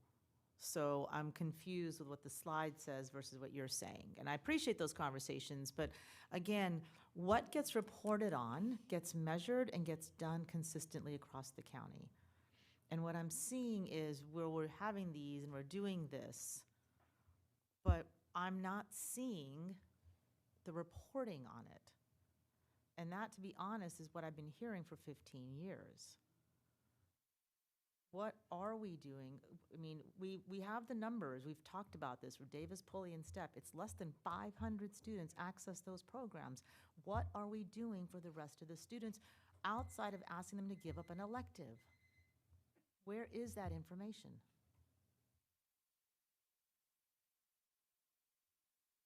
Well, I mean, I apologize that it's not more robust in the report, so we'll can certainly work on trying to strengthen that in the report. But again, we are mentioning some of the strategies that I just referred to in the report. We did not provide data, to your point, on enrollment in career, Pulley and Davis career centers. That could be something that we could do, but we don't have that as a metric in this particular report, so we didn't include it What here. metric do you have? What metric do you have around access to transition programming? Off the top of your head. I don't know that there is a specific metric in the report beyond just making sure that all students have the opportunities and are preparing for What metric do we post-secondary. have on access, on who's accessing, on what's missing? There are no metrics in this report around transition for students with disabilities. Ms. St. John Cunning? Actually, I just want a clarifying question on page 26 of the report, action 3.3, where we have 10 high schools that have an extra counselor that is dedicated to multilingual learners. do we have the data that reflects how those 10 high schools are doing as opposed to the other high schools? And if that practice is successful, what does it look like for maybe expanding it to other schools? Or do we have that data? I believe we can pull that data, Ms. St. John Cunning. Okay, and again, this would increase, output, so we'd need funding for it, but I would be interested to see what the data looks like. Yeah, Dr. Ponce, I think you oversee that group. So either you or Dr. Presidio, do you have even anecdotal data on the extra investment of the counselors supporting our multilingual students at 10 high schools? Yes, actually, and I was just looking at the numbers. I can give you all of that later on, and if you have extra, I will send it to all of you. And I was actually looking at those numbers as well. So I'll have it by region, by schools, and everything, so you can see it. I mean, just based on my experience with the kind of work that our high school counselors do, I think that we're going to see very positive results. And if we do, I would love to see how we can expand it. Yes. Thank you, Ms. St. John Cunning. Ms. Lady? So I appreciate all the comments of my colleagues. I want to say when it comes to the Advanced Studies Diploma, that I think the biggest barrier, but the most important part of that is world language. And we've talked about world language, but I find that far too often the reason people don't get the advanced studies is they don't take the third year or they don't take the 2+2. And from a college perspective, you need to take 3 of a language. I wish the 2+2 wasn't even an option because colleges, the majority, want you to have taken 3 years of world language to be considered for admission. So where I'm saying, and I would support the reality that my fear, and based on Dr. King's sharing of her time at Mount Vernon, I'm embarrassed. I had no idea this was the case when I was a director in the system, that there was the disparity around mathematics. But I think that we have undermatched kids unfairly. I think we still do it with the colleges we put in front of kids who should be applying to something more selective, and people just want to make sure they get in. So I think we're undermatching sometimes, and we're working on that. I want to uplift the ABLE work. So to your point, the ABLE work is amazing because it's making every kid by name, by need. That's where sometimes by name, by need, advanced studies isn't ideal, even though this is a college-bound kid. But for the majority of our college-bound students, the Advanced Studies Diploma is the pathway. Okay, that's the way why it was created by the state of Virginia. I also want to make sure we understand our demographics have changed dramatically in our school system. And that's, families have, different values. We have far more students starting at Nova than we had historically in the past for economic reasons and for families that are, multiple families in one house, and they stay close. They don't want to go far away. So, and I also, the last thing I want to say is we need to believe in every learner in front of us. And with the benchmarking work that happened in elementary school, there was a lot of, our kids can't do this, our kids can't do this. And a quarter in, they're like, oh my gosh, look at our kids go. I think that's going to trickle up. And we need to be challenging every student in front of us to maximize their academic potential. So I just want to make sure that people understand where I live. But when I'm sitting with a student, or when I used to be, it's by name, by need for that kid. But the majority of our kids, absolutely, if they're college bound, and we're trying to get more kids to be college bound because of the economic impact of being college bound, the advanced studies is an ideal path. Thanks. Thank you, Ms. Lady. Dr. Anderson.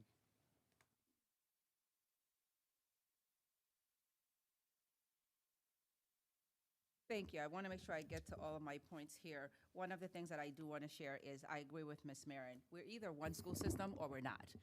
We may have different divisions, but we can't have different rules for all of the different places. That's the equity work that brings us to have a floor. We need to make sure that we are not getting caught up, and our schools are so much different from each other that we have different expectations of those schools. I've worked in schools my entire career. They're more similar than people think. Everybody think their school is so niche, but they're really not as different as we perceive them to be. What I would also like is for you to share with me the data for AP in elementary schools? Because we know our kids start very early. Is it consistent? Are we seeing the same kind of reflection with our kids who are in full-time AAP as we are with advanced academic studies? I would like to see that analysis, because I have some AAP information in front of me, but again, I'm looking for your analysis here. And we use data everywhere. Well, that's why we use WIDA data. We use iReady data. Data is our life. So it has to matter in all places, or it matters in none of the places. They're not widgets when they take the WIDA, but yet we hang our hat on it. They're not widgets when they take the iReady, but yet we hang our hat on it. So we have to make sure that we understand education is a science. It's not just an art. It's not just an art, because if we continue to have the approach that instruction is all art and not science, we're not going to move the needle. That's why we have the science of reading, this whole thing that everybody's bought into. The science of education exists in a lot of different places, and it exists in how we use and analyze the data and looking for things that are going to inform our decisions and strategies. I did have one question, though. This is my last, page 9. This is the target for graduation. The target for the upcoming year seems to be below what it was in 23-24. Can you explain that, and how do you arrive at these targets? So Dr. Anderson, you're saying on figure 6, the overall target Yes. is below what the performance is of this year? No, it's below what it was in 23-24. Yeah, so if you recall, our targets are set to keep us on the growth line to get all of our students to success by 2030. And so what we did in 23-24 is we outpaced our slope, and then we dipped back below our slope the next year. So our target is, we're now at the needing to gain to get back to that slope. So you're saying the ML data that we have here for levels 1 through 6, this target of 79 is going to get us there by 2030? That is how the targets are set. They're set on an annual basis to get us to our 2030 goals. I'll ask you this question offline. Thank you. Thank you, Dr. Anderson. Ms. Marin? Okay, so about us addressing world language, I agree that it could be part of the boundary work, and in fact, it is one of our 4 principles of the policy, which is access to programming, which I've been frustrated that this initial round hasn't talked to at all, but I understand it now. So I'm wondering this. As part of the strategic goal report vote, could we ask for a proposal addressing world language instruction, which would include what is best practice, what's best for our kids with the data that we have in front of us, what's possible. Are you going to tell me that we're voting on it on Thursday? I'm not going to tell you that we're voting on it on Thursday, but I am going to tell you that we have a forum topic coming up already that's been submitted about world language that will be the perfect place to get us started on what would be the outcome. Well, thank you. Then I'll skip ahead to my next question is, Mr. McElveen said there's a report a decade old. Rachel and I did 2021 report. I don't see why we need a forum topic, and this gets to how the directives come and go. So, you know, it was said that, well, if the board wants to, and if the superintendent, you know, is happy to do this or respond. The superintendent recently has brought forth coursework mapping, Baldridge, applying for the FAA grants for aerospace, the Montessori program, 6th grade algebra pilot, and an AI partnership. Love them all. We did not have any input on any of that, okay? We did not direct her on any of that. Now, we've had conversations, many, about world language. Why do we need to bring it up again? It seems like to put a fine pin on it, we need to make some kind of directive, whether that is for this Goal 5 report, or maybe it's part of the budget vote, and we say, in advance of the budget vote, another option other than the Goal 5 report would be bring as part of your budget proposal a menu item that says this is how we expand, this is how we're going to look at expanding world language instruction equitably. You could start with middle school and high school because we already have programs there, but it has to include reductions somewhere else. Do the work that since 2021, the last board put on the table. And this gets back to, again, how is it decided that the superintendent's going to pick up something like AAP middle school centers from a forum from 2020, and yet not pick up the world language work that we've directed and have another forum topic? There's a process problem here, folks. I want to bring a directive to put a red line under it that says, we gotta look at this, because that seems to be what it takes. Chair Anderson. The forum topic is specifically related to one board member's advocacy related to the immersion program. And so it was brought through this path because that board member was requested to bring it through the path. And so it gives us the larger opportunity to have this greater discussion related to world languages that I think many of us are interested in having. And so I think that was the reason that we ended up where we are. Thank you. Ms. Sizemore-Heiser? Thank you. On slide 22, this is where my questions were going to go before I realized there's such little information on here. We talk about students with disabilities outcomes within a year of leaving FCPS. 52% higher education, 76, et cetera. Out of how many? Which is a percentage without knowing if there's 1,000 or 52% of the 1,000 in higher education, 76% of the 1,000, like these percentages without knowing the numbers don't really tell me anything, right? And then how are we defining training? Is that Davis, Pulley, and STEP? How are we defining competitive employed? Is it fully employed, like full-time, part-time? How are we defining employed in 14C? And maybe it's in the report and I missed it, but I just think the numbers, like, do we know, are 80% of, because these don't add up to 100, right? So it's hard to understand what we're talking about. So that would be helpful to have that information. Sure, Ms. Sizemore-Heiser. We can add in the total numbers. And the state is the one who defines the A, B, and C, and we can share those definitions as well with That would be helpful. But just like, 52% plus 76% plus 84% is higher than 100%. So it's hard to know, like, what does that mean? Are they overlapping? It's just very confusing, this chart.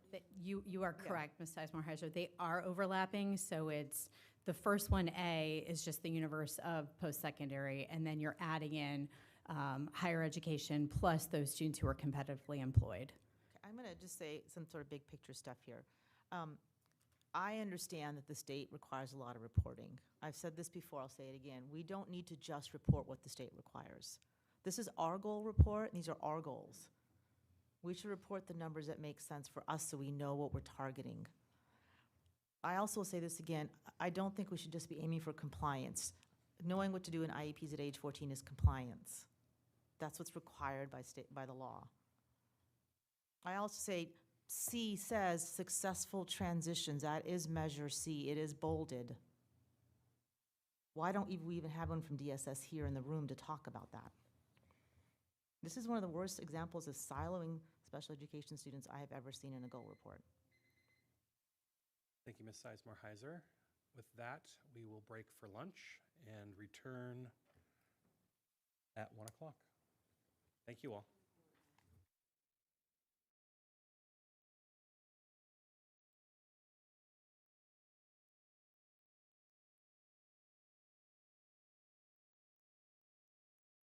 We are going to get started at this point with our secondary course offerings portion of our work session. I'll turn it over to Dr. Reed. Thank you, Ms. Lady. And this afternoon, we're going to review our secondary course offerings. Dr. Presidio is going to lead the discussion, and there will be a team of staff supporting that. So, Dr. Presidio? All right, well, thank you, Dr. Reed, and good afternoon. I appreciate the opportunity to share some information today on this annual secondary course approval process. I would suspect that this is probably going to be a little bit of a continuation of some of the equity of access types of conversations that we had in the Goal 5 report, so I think the timing is good. And just as a reminder, this is an action item at this week's board meeting on Thursday. So we're excited to share some background information with you on the annual process, and then, of course, answer any questions that you've got with anything in the presentation. So we've tried to keep the presentation brief today, but it is organized into a couple different parts because this is somewhat of a complex process. We think it's important to start out that everybody has an understanding about the background on our existing secondary course offerings. We also want to make sure that we're discussing the options that students have for accessing different courses, as well as reviewing the procedures and the process for the annual review. And then finally, we want to share some information about some of the courses that are actually proposed for next school year. So for context, All of our middle schools and high schools have a catalog of course offerings that include a mix of standard and optional courses. And it's very important to understand the distinction between the two. A standard course is a course that's available to all students at the base school that they attend. So if we have a standard course in a course catalog, that's required to be part of the student course selection process. An optional course, on the other hand, is a course that a school has, a local-based school has, some discretion to determine whether or not they want to offer it. And they would make that decision based on community interest, student interest, staff availability, staff licensure, and then any technical considerations like specialized equipment or facility space that might be required to run that class. So there's an important distinction between standard and optional courses. I'd also point out that, we do have, as you'll see in this presentation, a wide breadth of course offerings across FCPS. Traditionally, that's been viewed as a strength because we have a lot of different choices and options for students to keep them engaged and to hopefully connect them with some of their current or future interests as well. So to start out, how are course offerings determined at the school level? Every school is going to start by evaluating factors like student interest, staffing, availability, teacher licensure, as I mentioned, facilities availability as well. But that process then is going to start with the student course selection process. In some schools, you might hear that referred to as academic advising. In other schools, you might hear that referred to as forecasting, whatever term the school uses. The student course selection process is the process where students indicate the classes that they would like to take in the upcoming school year.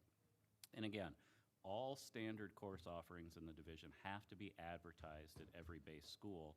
But again, those decisions about running a standard course can be determined by other factors like student interest, staffing, and scheduling. So for example, there might be a standard course offering, but it's maybe only 5 students register interest in taking that course. That's not going to be a course that we could afford to staff with only 5 students in it. In contrast, then, schools are going to determine the optional courses that they want to have as part of the student course selection process. And again, here you're thinking about those unique factors like facilities, materials and supplies, teacher licensure. So for example, like an optional course like automotive tech, which might be a very popular class, and there might be students that would want to take a class like that in a base school, the school might not have the ability to have an auto repair garage with all of the equipment and supplies and teacher licensure that would be required to offer that at that particular school. So standard and course offerings do have some nuance in terms of what's actually ultimately offered at the school. The other thing that I would point out, and this gets a little technical, but sometimes it's difficult for students to access a course even when it's offered in the school. And Ms. Lady will appreciate this and certainly could explain it better than I can. But if you think about all the teachers in the school and all the courses that they teach, there might just be one section of a particular class. We would call that a singleton, or there might just be 2 sections of a class. We would call that a doubleton.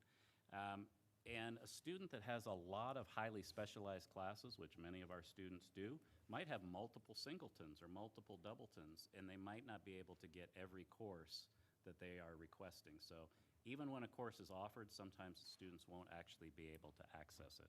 So for all of those reasons, I do think it's important to acknowledge that there is going to be some variation in course offerings from school to school.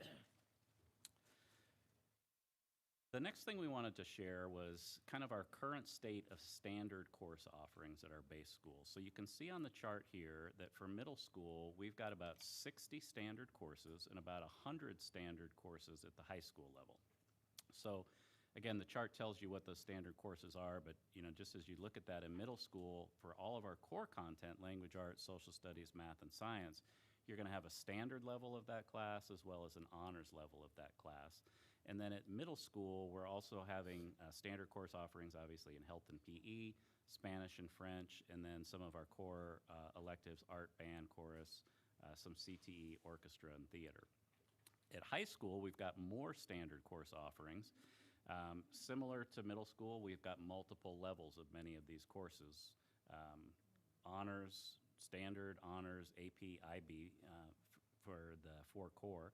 And we have the same standard course offerings for electives, but high schools even have more than the middle schools do. So that's the major distinction there.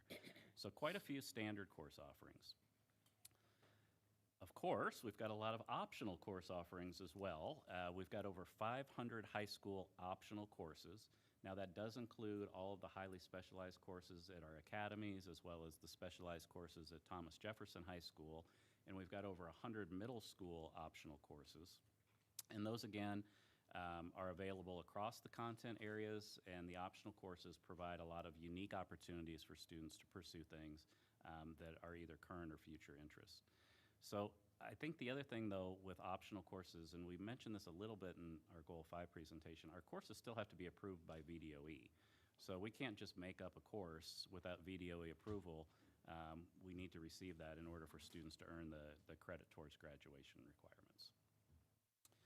Okay, so the next part of the presentation that we wanted to discuss is how do students actually go about accessing courses in high school? And the first option, and the best option, of course, is the course is offered at their base high school, and they just take it at their local base high school. So those options are going to include standard and optional courses that the base school is able to offer. But we also have some schools that have some uniquely and highly specialized career and technical education programs. So things like automotive, culinary, early childhood is part of their base school offerings. Those are things that, you know, we've developed over decades, as we mentioned earlier today, and those are primarily going to be available to students at the base school. Sometimes when there's seat space available, we can open it up for a student to co-enroll to take a particular specialized course, but typically those courses are going to be offered to students at the base school. Additionally, of course, we have two specialty programs or school within a school models right now, the Edison Global STEM Academy and the Lewis Leadership Program. Both of those programs do accept student transfers on a space available basis. Now, in addition to accessing courses at your local base school, we've got some additional opportunities for students in FCPS to access highly specialized courses through our career academies. And that gives students an additional opportunity to take coursework through part-time enrollment at the academy, any one of the 6 academies that we offer in Fairfax. And those classes are oftentimes classes that require a lot of highly specialized equipment, industry standard tools, labs, and technologies that provide students with those hands-on learning options. We try to obviously be as efficient as possible in how we offer those classes geographically across the school division to maximize opportunities for students to take those courses. In addition to the academies, students can also access courses through our online campus. Students can enroll in 2 courses, 2 online campus courses free of charge each year as part of their standard schedule, or they could choose to access more than 2, but there's tuition payment for students taking more than 2 courses. All right, the next piece that I think is important is really kind of trying to understand how this whole process works. And Regulation 3202 lays out the process for the course approval process. Obviously, the school board has final approval to add or change, modify, or delete any courses from the division course catalog. But prior to board action, there's a division-wide committee that has school-based staff, central office staff, as part of the committee that reviews every new course proposal, either submitted from central office or submitted from a local school. And the committee hears detailed presentations, reviews all the written materials about the rationale for the course, and ultimately, committee members vote to decide whether or not to approve any changes to the courses that are proposed. And after the committee has reached consensus on courses, they move those forward to the board for action, and that is again scheduled for this Thursday's night meeting for next school year's new courses. All right, the next piece that I think is important is really providing, you know, some information about the courses that are being proposed for your consideration for next school year. These are just some examples. The full list is posted on board docs for Thursday evening's board meeting. But overall, with this year's proposals, you'll notice that there are a few trends. One was to diversify career and technical education experiences across our schools. So, You see new course offerings in artificial intelligence, air traffic, aviation maintenance, for example. So we're excited about those new opportunities. Additionally, we're expanding some access to higher level world language offerings. So you see the career applications course listed there. That is a course that a student would take as a 4th or 5th year or even 6th year or beyond language course. And the reason that we're offering this course, we've had it in Spanish for a number of years as an alternative way for students to take additional world language offerings. And Ms. Lady pointed out in the last session how important it is for students that are applying to the university to take at least 3 years of world language. This is a practical world language class that really focuses on communication skills, oral and written in the workplace, and has been very successful in Spanish, so we're expanding it to our other languages as well. And then you can also see a trend was to add some new AP offerings, so we're proposing cybersecurity AP and AP Business and Finance, as well as some new science offerings to expand pathways to access additional topics in science and math. All right, the next piece of this process is thinking about any recommendations where we might move a course that was previously an optional course, meaning a school could choose whether or not to offer it, to a standard course, meaning a school is required to advertise for that course. And here you can see a number of courses that we're proposing to move from optional to standard. Again, largely focused in career and technical education because we know that that's been a priority, is to create more equitable access to CTE classes across the division. So we're proposing to expand access to advanced programming, career investigations, construction technology, entrepreneurship, and the workforce connections class that we mentioned in the earlier work session. And then the final component of the course review process is looking at any course designation changes. So these are largely changes to grade weighting. So the first recommendation that we have is to add an additional GPA weight to 2 of our cybersecurity courses that are listed here, as well as adding a 1.0 weight, GPA weight to IB World Language, and it's listed here as IB SL Ab Initio. And what that means is that's a class for students that are full IB diploma students, but they started their world language studies later than 9th grade. So they can't fulfill the 4-year requirements of the language. So IB has this carve out of a way that you can earn the full diploma through this Ab Initio course and Ab Initio exam. So it's a way for students, again, that have fulfilled all the other IB diploma requirements to still pursue the full diploma. And here you could think of a student who maybe transferred in from another school system, or a student who maybe didn't think they were going to go for the full IB diploma, didn't start world language until 10th grade. This is a way for them to still earn the full diploma. And then we've got some new dual enrollment course designations. So these are courses that are aligned with Northern Virginia Community College courses and give students dual enrollment credit, high school credit, and community college credit. So we have new offerings in physics and art. And then finally, there is some flexibility that we receive from VDOE to have kind of concurrent or dual cross-credit offerings in certain courses. So we did get approval from VDOE for the 3 IB courses listed here that will give students additional credit earning opportunities. So the example I'll point out is the IB Global Politics class.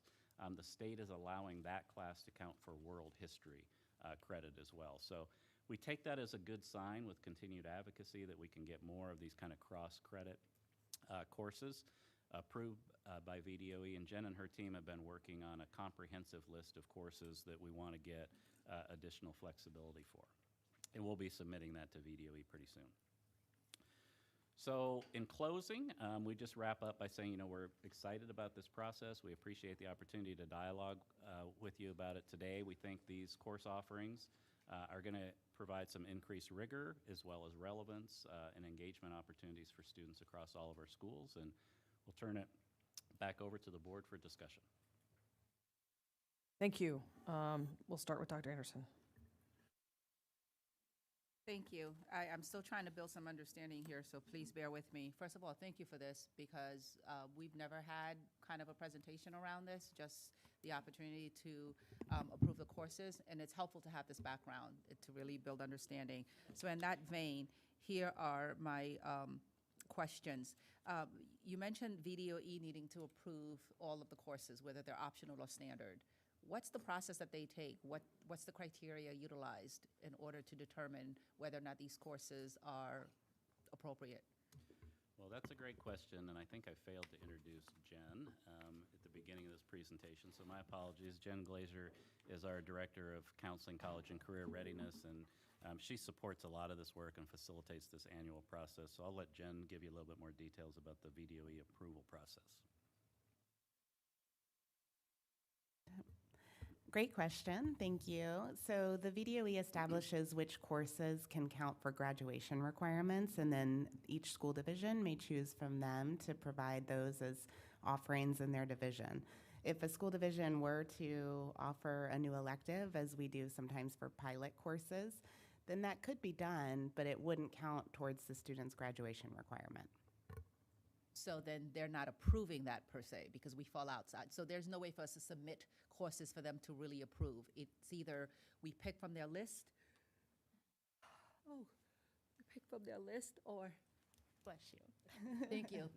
We pick from their list, or we just offer it optionally on the side. That's correct, but our curriculum and content leaders across all the areas try to stay connected through our VDOE specialists and ensure that we can provide advocacy for additional options to be included. So for example, we're very active as a CTE team in working with the CTE leads at VDOE to ensure that our interests are being communicated.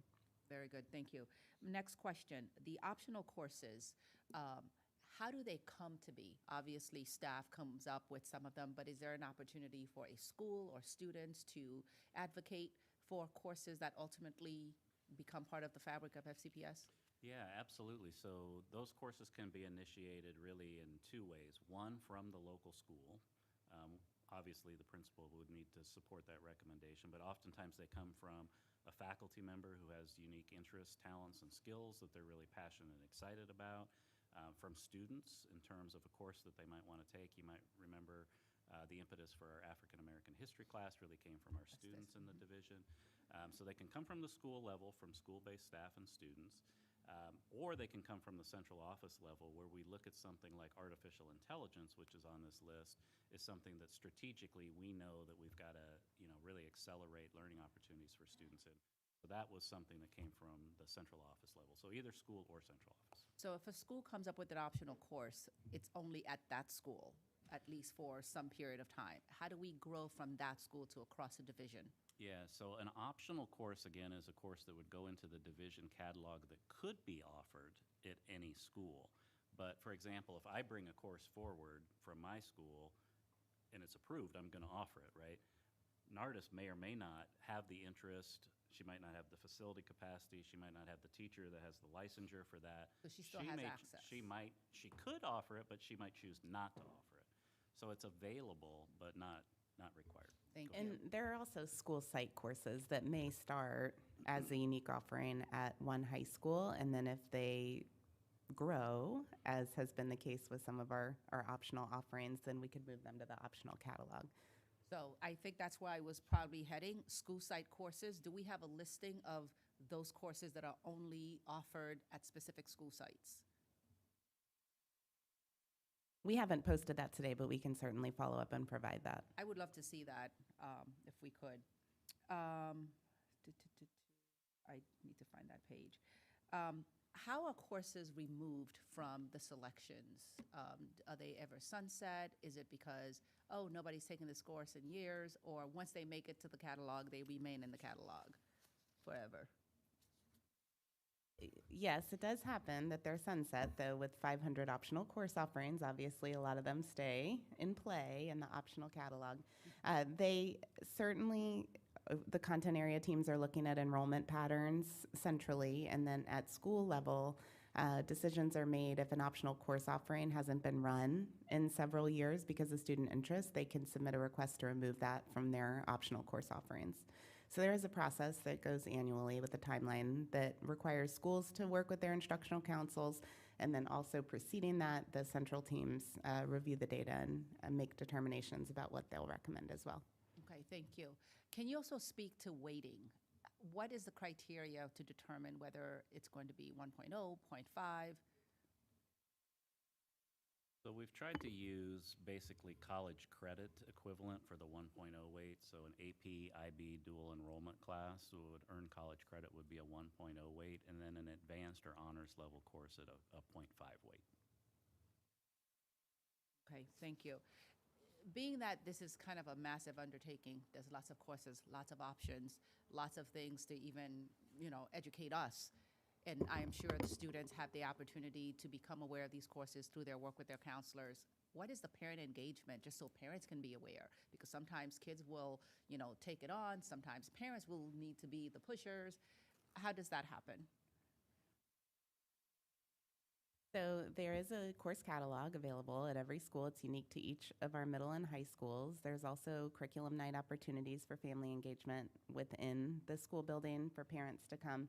Additionally, we have established consistent requirements for every middle and high school website. So you saw that for the first time last year, and now we've enhanced that even more. So there's a lot of information available on each website so parents can engage in that way.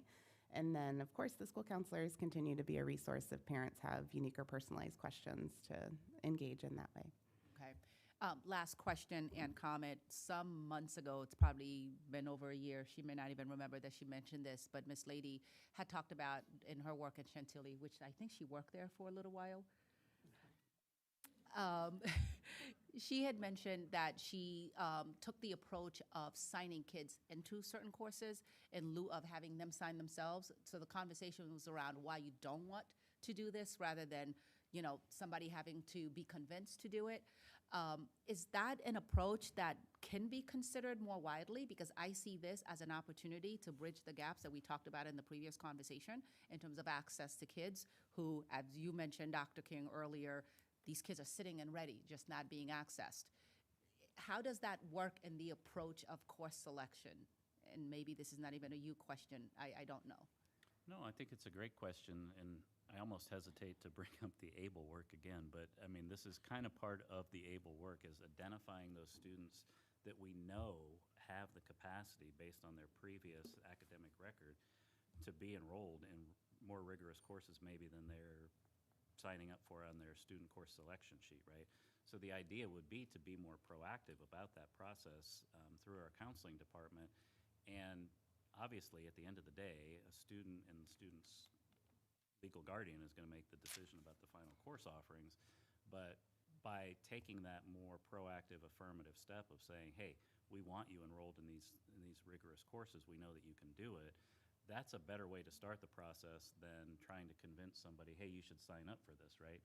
So we definitely are trying to be more proactive like that. And Ms. Lady, I think, gave some good examples of what that looked like at Chantilly. Thank you. And my last question was regarding equitable access. Next time. Go back, please. Ms. Marin. Thank you, and thank you, Chair Anderson and Vice Chair Lady, for putting this on the agenda for today. So this topic is at the intersection of so many critical parts of how we deliver education, and I actually just listed them out, and I'm going to say them. Central office budgeting, staffing, academic advising, timeline for course selection, family engagement, which includes curriculum night and what that may include, different slides, different things, the newsletter, overall communication plans, and the website, coursework mapping work and trajectories of students, including grading policy and implementation, boundaries and geographic access to programs, facilities capabilities, strategic plan work, state requirements, skills, knowledge, experiences that prepare students to be competitive in college and the workforce. My observations, understanding, experience, analysis is that there is far too much subjectivity in the process for how courses are selected and offered in schools. And there is not enough data being considered, qualitative or quantitative. So given that almost a list of a dozen items, I want to reiterate I'm interested in strengthening the school system and not perpetuating the system of schools. I'm glad that the board is having this conversation for what I understand is the first time in 15 years of approving the addition of courses by consent, because we're now in a different precedent. So colleagues, what I'd like to do today is, with my time, hear from you about how we can change this process so we are more involved with this much more intimately and much more regularly.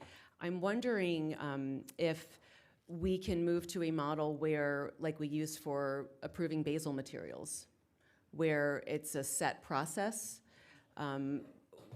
We have that down. Our policy is, not surprisingly, over 10 years old. I've already redlined it and look forward to sharing that with folks to, at a minimum, put some of the values that I know we are interested in and that we've talked about, and then also that will allow the superintendent to update the regulation, which is, I believe, 2019. So, things I wonder about that perhaps the superintendent can advise us at is, what do other school divisions do when it comes to board involvement in reviewing coursework? How are we analyzing courses that are highly specialized compared to the courses that we don't have enough of, or we have too many kids? And I think of Dr. King's example of all that Algebra 1, and then we've got highly specialized classes. Like, that is an equity. And then the schedule and electives, because we know that kids have to do things like drop band, drop chorus to get the courses that they need as electives. So in summary, I would love to hear your thoughts on moving towards a more robust course review and discussion like this every year, and a process that is more akin to what we do when we review the basal curriculums. Thank you.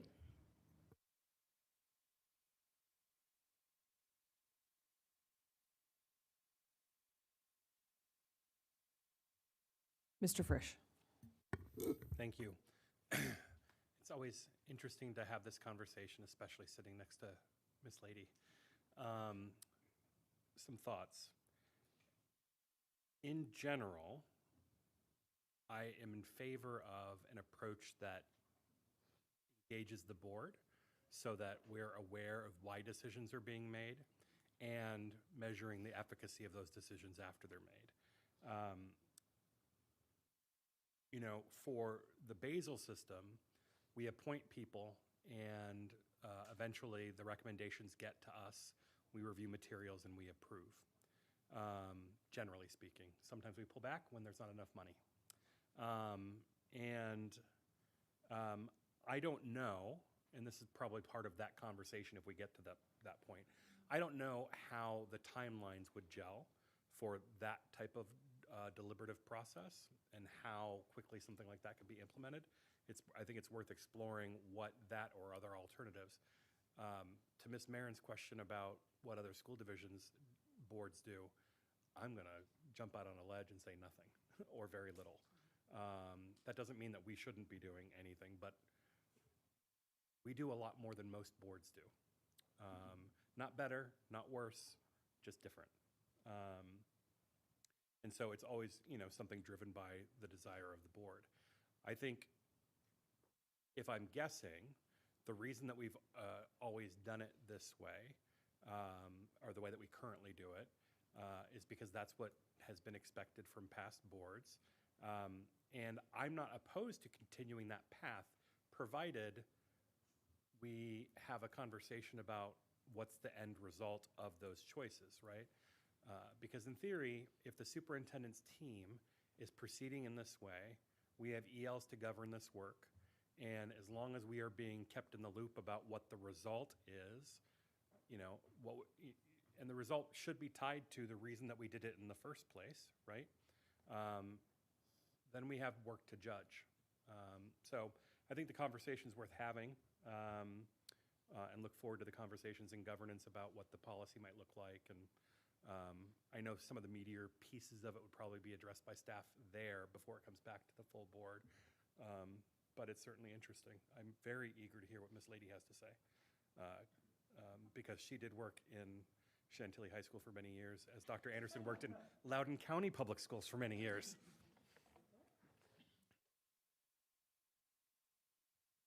Thank you, Mr. Frisch. I guess you're teeing me up. I have a couple thoughts. The first thing I wanted a clarification on is this IBSL admonition. Is it only for transfer students? No, it's not. It's part of the IB World Organization, so it's open to any student. So IB hypothetically, program anywhere. I was just using the example. no, I appreciate the example, but I'm hypothetically, if I started Spanish in 8th grade, but I don't feel like my Spanish is strong enough for me to get through traditional, which would be 5 years, can I jump into this track? And you don't, you can, Yeah, we can talk about it possibly, later. but Okay, that's not who it's intended for. that's my It's point. intended for the student I who understand. started late, not Correct. who finished early. Correct. Or just struggles to acquire. Right. I think that, I like Dr. Anderson's question about optional courses that get sunset. I don't know what type of research we're doing on that, but it seems to me that's a pretty robust offering of optional courses, that there have to be some that are outdated. I do know that when I was the director, that the sunsetting of optional for our catalog, I was just kind of a stickler for rule following, so I did all that paperwork. But I don't know that that's done with fidelity. I think some people just take them off the sheet. I don't know, maybe it's tight now, but I think that we probably could find some to sunset altogether.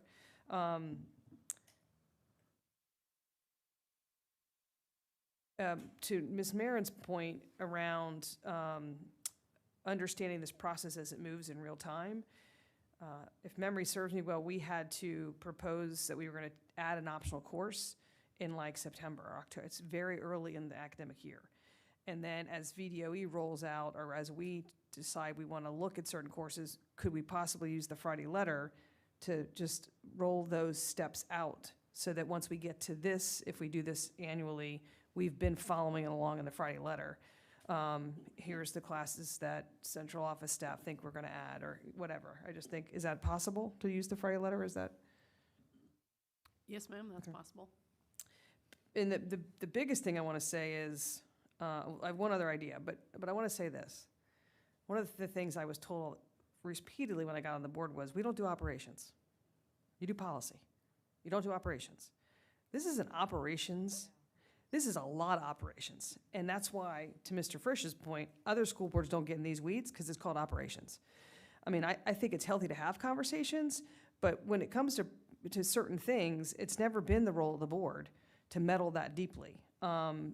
We care deeply. I want to be briefed. The other thing I would, I don't know who, I think Dr. Anderson's point, maybe part of senior survey, we could add a question like, please list the top 5 courses that were most impactful in your post-grad plan. Because most of the questions that we require are state reporting. And I know every director can add additional questions that are kept and analyzed in-house. I will say the number one that we did was, what would you do differently? And almost 90% of the seniors say, I wouldn't have taken as many advanced courses, and I would have enjoyed high school a little more and meddled in some of the fun electives that I didn't allow room for in my schedule. So that's just an idea for senior survey, and I see I'm running out of time. So I think we are Dr. Anderson for go back. No, just the first go. The next piece that I had was regarding equitable access, and it has a couple of portions, because one, the curriculum nights are not all created equal. I have parents who, for some reason, are shopping around these curriculum nights, and some are super robust, and they get lots of information, and some not as much. Do we standardize, do we have a basic set of criteria that should be included in the curriculum nights presentation? Because that's primarily the first time that parents are hearing about much of this. So that's question one. Question two is availability of courses. We have parents who, the grass is always greener because there's that course over there where I am not, and I must go there to access it. How do we prevent that? Because again, some of it is well-intentioned, because yes, my kid has been taking, whatever for a number of years and wants to continue, and my school is not. And some of it, frankly, is not as well-intentioned. It's an opportunity to flee the school for which you're zoned. So how do we ensure that there is availability of those courses when there are students who are interested, not enough for a class, per se, but not saying if we don't have 25, we can't do anything at all. So I'll pause here before I get to my third point. So I'll go first, and then Jen will try to give you a little bit on the first question.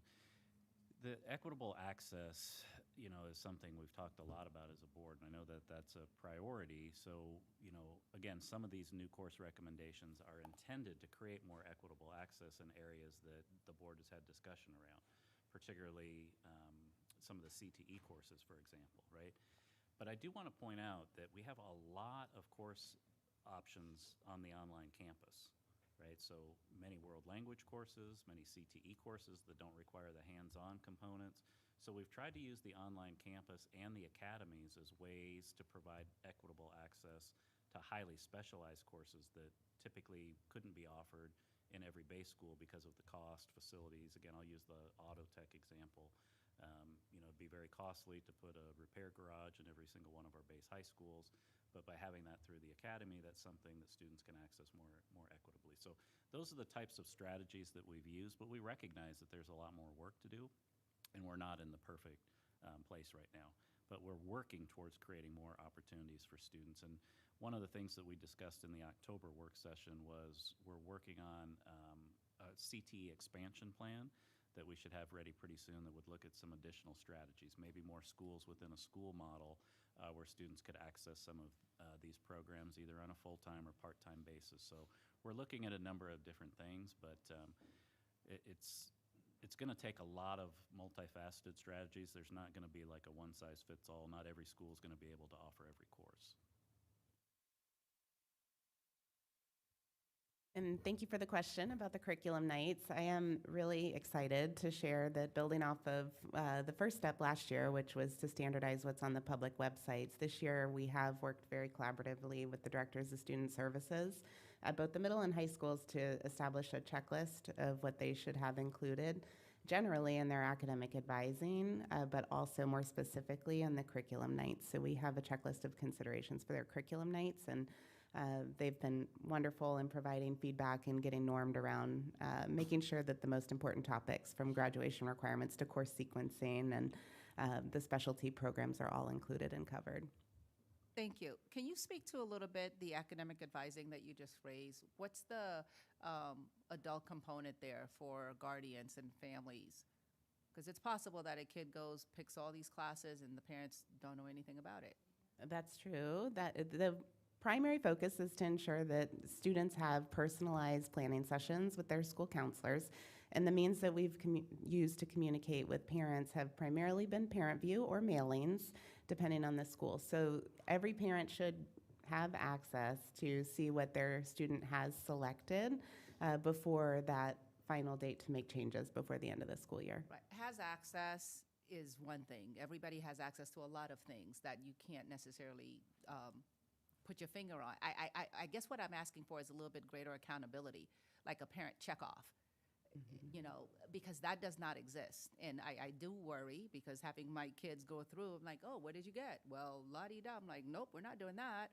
But if the parents are not involved in any way, I think that's a gap that I would love for you all to reconsider. How do we bring in the parent as a final check? Because it's also an opportunity for education. It's not just, it's on Schoology, go look at it. Ah, gosh darn it.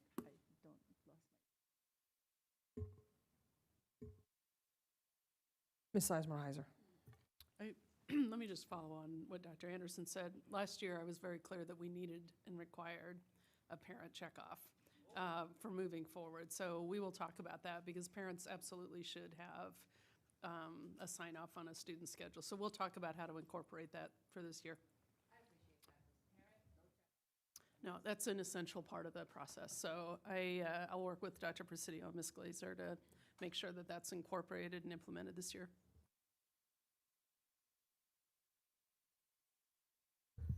All right, so I agree with my colleague, and I'm glad you brought it up. This is very operational. And while it's good information to have, I think this could have been a presentation, and this is not on you. I understand this is a request by board, so this is not a negative on you, but I think this could have been a presentation perhaps at a board meeting when we vote on this. It's good to have the conversation. I think, and again, I appreciate you all are trying to be responsive to a board member's request. I would recommend for this is for the board to look at, if we're going to look at things like this, instead of looking at it in pieces, Elaine and I started a program review, a forum topic on reviewing our programs. Mr. Frisch has talked about looking at some of our programming, perhaps down the road, a larger, more broad, setting the direction for programming, looking at policies around programming at a board level, the governance policy board level, could then help provide additional direction to you now as we're recognizing that things are changing. Just as a thought, right? And I understand you guys are being responsive, so this is not a negative on anybody, but I think it's hard to have these conversations in isolation from the other conversations about programming, access to programming, and the really great things a lot of my colleagues have brought up today. So just as a food for thought in terms of scheduling, I think is important. I think in the reading I've done recently, we've had a break and I've had a chance to get caught up on articles that have been sent. One of the things that is paramount to think about around the world right now, and reading articles from around the world, not just colleagues in our country, we're at a time right now in K-12 education that's a very unstable time in terms of planning for the future. Because it's early days, we're not really sure about the future we're planning for our children and our grandchildren. So I think that having program conversations and courses that will address those potentials is a critical juncture. I also think that we want to make sure that while we have safeguards, we're going to need to be more nimble given the shifts right now that are happening rapidly in the workforce. Like no longer is it several decades ahead, it's within the next decade that we're going to see significant shifts in the skills required to be effective moving forward. So I think these are timely conversations, and I know the staff's working hard. I see Whitney back here, and Jen, and Dr. Presidio, Nardis, Giovanni, Marty. Everybody's working hard to think about what is the best match. So you have seen some new courses this year for a future that our children are going to inherit that's going to look very, very much different than what it has looked like. I imagine these may have been the conversations happening perhaps in the 80s, and right when computing and maybe again as technology got faster and the internet. I think these probably were similar conversations that we're having now in this moment. Yes, and similar around process, but I think that as the technology is moving so rapidly right now, yes, absolutely, and the number of jobs that have not come back since the last recession in 2008, which is over 8.2 million, that only require a high school diploma, the focus on our ability to be responsive here in Fairfax County to the changing workforce needs are critical right now. So I just also put into the space that it's not a conversation that has a lot of ground rules right now either. And that's why we're going to have to be comfortable with, at times, something that doesn't feel completely settled because the world around us is not. And it's not going to be plug and play answers. It's going to be, they're going to be topics we need to wrestle with as a leadership team. Which is why I would suggest, there's threading throughout the strategic plan is innovation, students ready to innovate, innovative education. I would maybe suggest a conversation around that thought around what we're doing. It could be framed in our current strategic plan that you have with the board, because obviously when we did that plan, things have rapidly changed even since then to now. So I just think that there's a broader conversation to be had that this could be subsumed into in terms of what we currently offer instead of just talking about what we're offering, I think is my suggestion, maybe around policy. So that was kind of my sort of big picture suggestion, and I think just something for the board to think about. I did have a timing suggestion around the timing of the curriculum nights and choosing classes and IEP meetings. Because I've heard from so many families of students with IEPs of tears when their kids go to these curriculum nights and get excited about taking theater or computers or whatever, and then being told they have to give up this elective for strategies and this elective for literacy and this elective for workplace development. So what are you doing to make sure the timing of this works so we're not setting kids up for these moments of real sadness? And I've heard it from so many families. I don't know about the timing necessarily, because the timing is kind of backwards mapped from when schools need to prepare the materials to put in front of students and families, right? So I think we probably need to take another look at the timeline and see if there's some adjustments we could make on that. The most recent enhancement that we've made to our process for students with disabilities, though, is the Strategies for Success class that's part of the advisory program for students that would choose to take that, opening up a free period in their schedule. And we've got that at all of our high schools now. So that's the most recent enhancement we've made to try to free up more flexibility in student schedules. I mean, I think there's a free flexibility part, right? But that's been a long-term project, and I'm glad to hear about the strategies. As you know, it's a long-time advocacy of mine to create that. So I'm really glad to hear that. But in the meantime, what are we doing to best set our students up for not that level of disappointment? Because I've seen it and heard it from so many people. I appreciate that. We'll take another look at that, and we could talk to you offline too if you've got some suggestions or ideas for us to consider. I'd appreciate it. Thank you. Yeah. Thank you. Mr. McElveen. Well, thank you to Sloan, Jen, and the team for this presentation. As has been stated, this is the first time we've ever done this, and I really appreciate just seeing it in this format and having the opportunity to discuss it at a work session.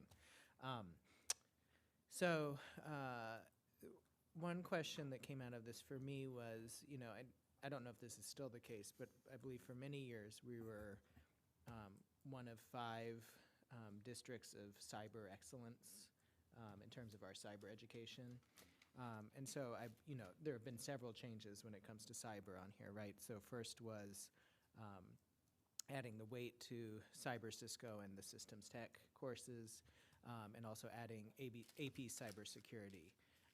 Can you, I understand the first of those 2 are credential-oriented, but can you explain why we would add AP Cybersecurity, or why we wouldn't already have that given, our cyber excellence, and what this would add to our offerings? Great question, and we have been increasing our cyber access over the past few years. Within the past 3 years, we've made Cybersecurity Fundamentals, which is a standard level course, a standard offering. So it doesn't have an additional weight, but it is a standard course offering for each of our high schools, so any student can sign up to take that course. And then the next level courses have been available through our academies, primarily. Those courses, some of which are available as dual enrollment options, and that is based on the mapping that can be done with Northern Virginia Community College courses. Some of those carry a 1.0 weight. If we don't have an instructor who can teach that course, that's where we need to make it an honors level. Even though it's accessing the same content, we had to add that additional 0.5 to ensure that our students who are accessing that in an honors form rather than a dual enrollment can also get the benefit of an additional weight. So standard cyber fundamentals is at every high school, or available in the catalog at every high school. Students can then go on to the academy. The AP Cybersecurity is brand new from College Board. It was in pilot this year. We had one of our schools pilot it. As soon as it was available, we jumped on that to ensure we had some experience developing the curriculum and the pacing within our school. And now this year, we don't want to miss the opportunity to have another AP offering, which does not have the same staffing requirements as a dual enrollment class, so that our teachers who are in our base schools could also teach that advanced placement course. Got it. And I'll just note that Chantilly was one of those schools of cyber excellence. So congratulations for that. Then I know there was talk, I think last year, and I don't think we ever really discussed it as a board, that we were adding coursework on drones. Can you speak to that? So that was approved a couple of cycles ago. It's remote pilot vehicles. It is an approved optional offering in our division, but it has not run yet. That is part of our package of what could be offered in the new aerospace pathways that will be developed. So with that comes some requirements for airspace and other equipment that we'll need to follow through on, but we're excited that that's already an approved offering. It just hasn't been offered yet. We look forward to making that part of our package. Great. And then finally, there's been a lot of discussion and excitement around mariachi. Can you speak to the current status as a extracurricular, co-curricular option as opposed to a course offering? Yes, I'm so excited for that too. This is the idea, actually, to establish a program that we're gonna have a curriculum, and we have been having a conversation with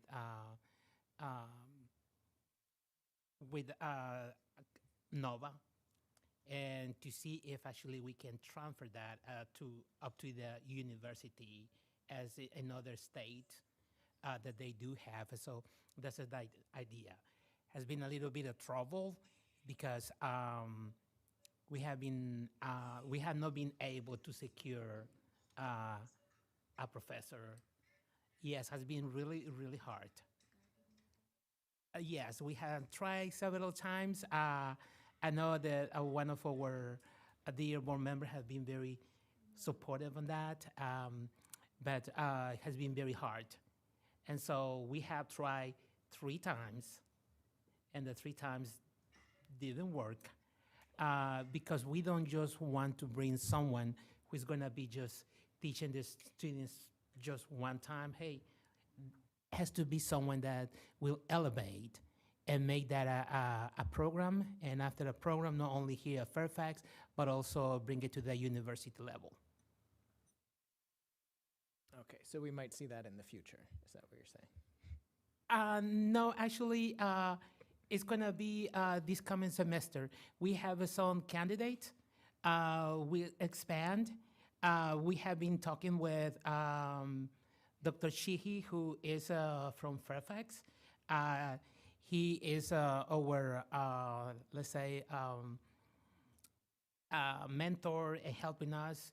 We have several candidates right now. We have from Arizona, Texas, and California. So we will see how that's going to work and make sure that that will work. It's going to be one high school, establish one school, and then expand. Well, great, and I appreciate all these updates. The last thing I would ask is that I think it would be helpful for us, and I don't know what form it would take, but to get some sense of how many are actually taking these classes as we roll them out. So I don't know if you can think through a way that could be communicated to the board. I think that would be very helpful. Yeah, we definitely can do that. There's different ways we can do it, so let's think about that a little bit. Maybe we start with some update in the Friday letter, and if you need something more than that, we can do that as well. Ms. St. John Cunning. Thank you. I want to get back to the requirement for parents to sign off on schedules. I remember I had to sign off on all of my daughter's schedules when they took it, and I remember as a family liaison having to track down parents to make sure that the schedules were signed, and kids saying, my mom hasn't signed the schedule, can you tell her, because I want to take this course. So has that not always been the case? So I think it has been the case at some schools, but not all schools, and that's the part that we have to close the loop on. Because I have the same requirement at my children's school as well, but then obviously we have some schools where that's not happening. So that's what we need to close the loop on. And I remember as a parent liaison tracking down parents to do that. I want to concur that I agree that this is a great conversation to have, but it is very, very operational.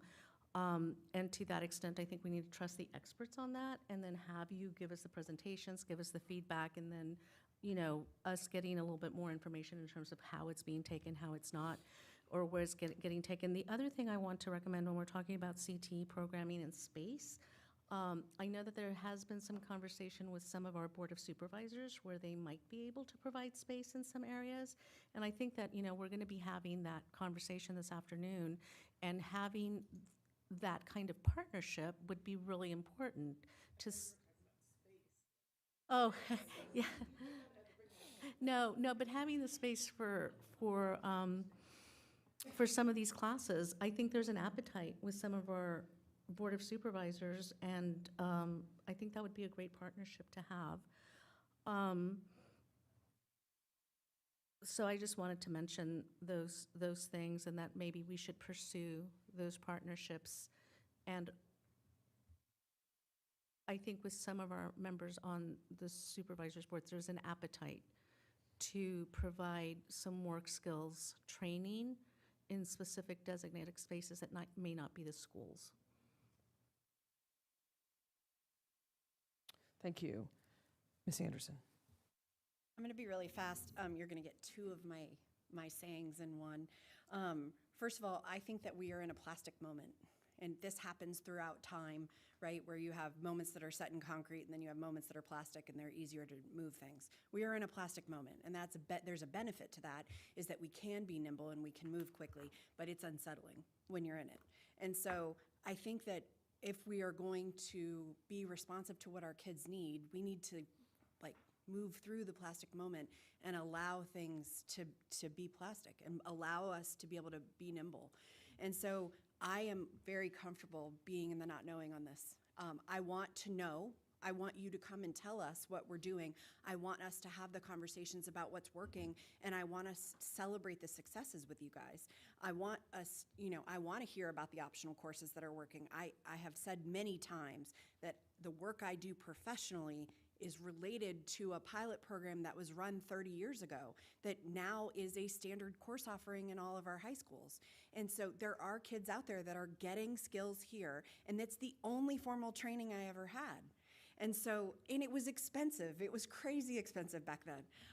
So I just want us to stay here and realize that we are teaching kids things that are going to be hugely important for them in the future.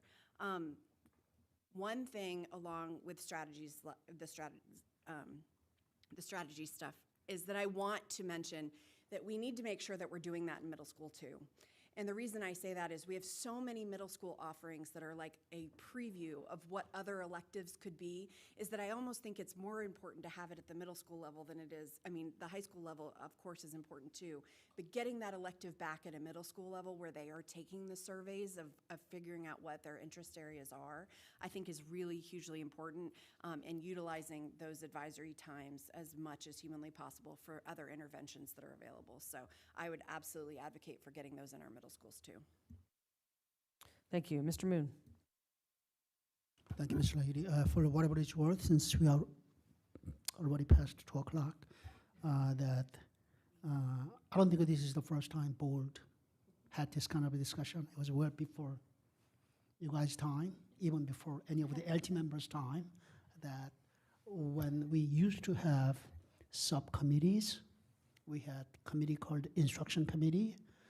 They would engage in this kind of conversation and more in depth. Okay. With that said, we do not have an instruction committee. We work as a board as a whole.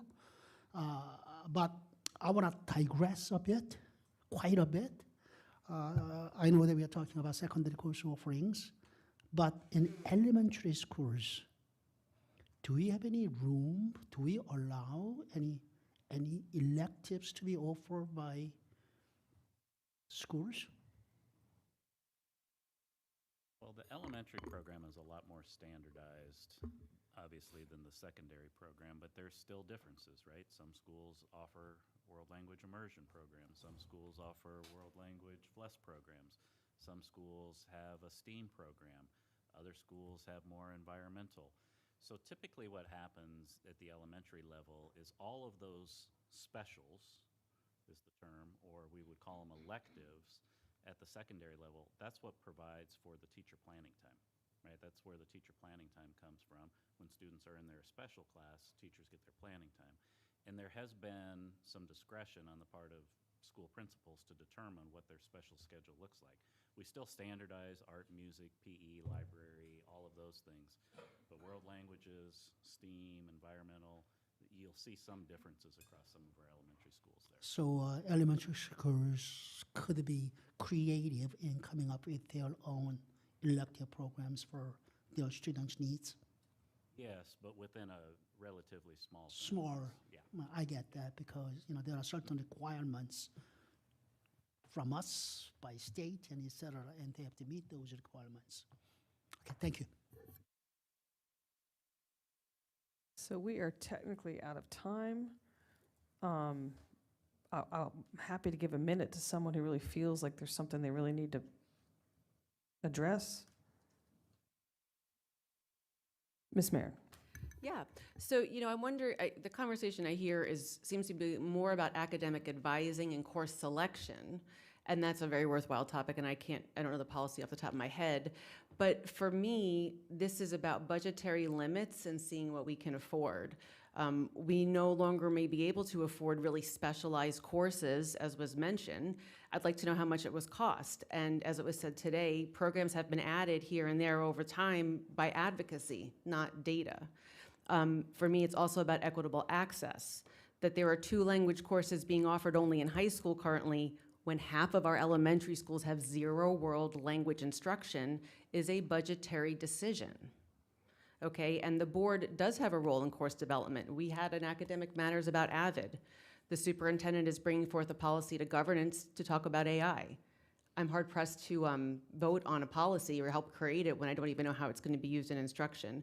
So I'm eager to share my suggestions on the policy, and thank you for the time. All right, board members, thank you. Thank you, team, for your robust and wonderful presentation and all you do, and we are adjourned.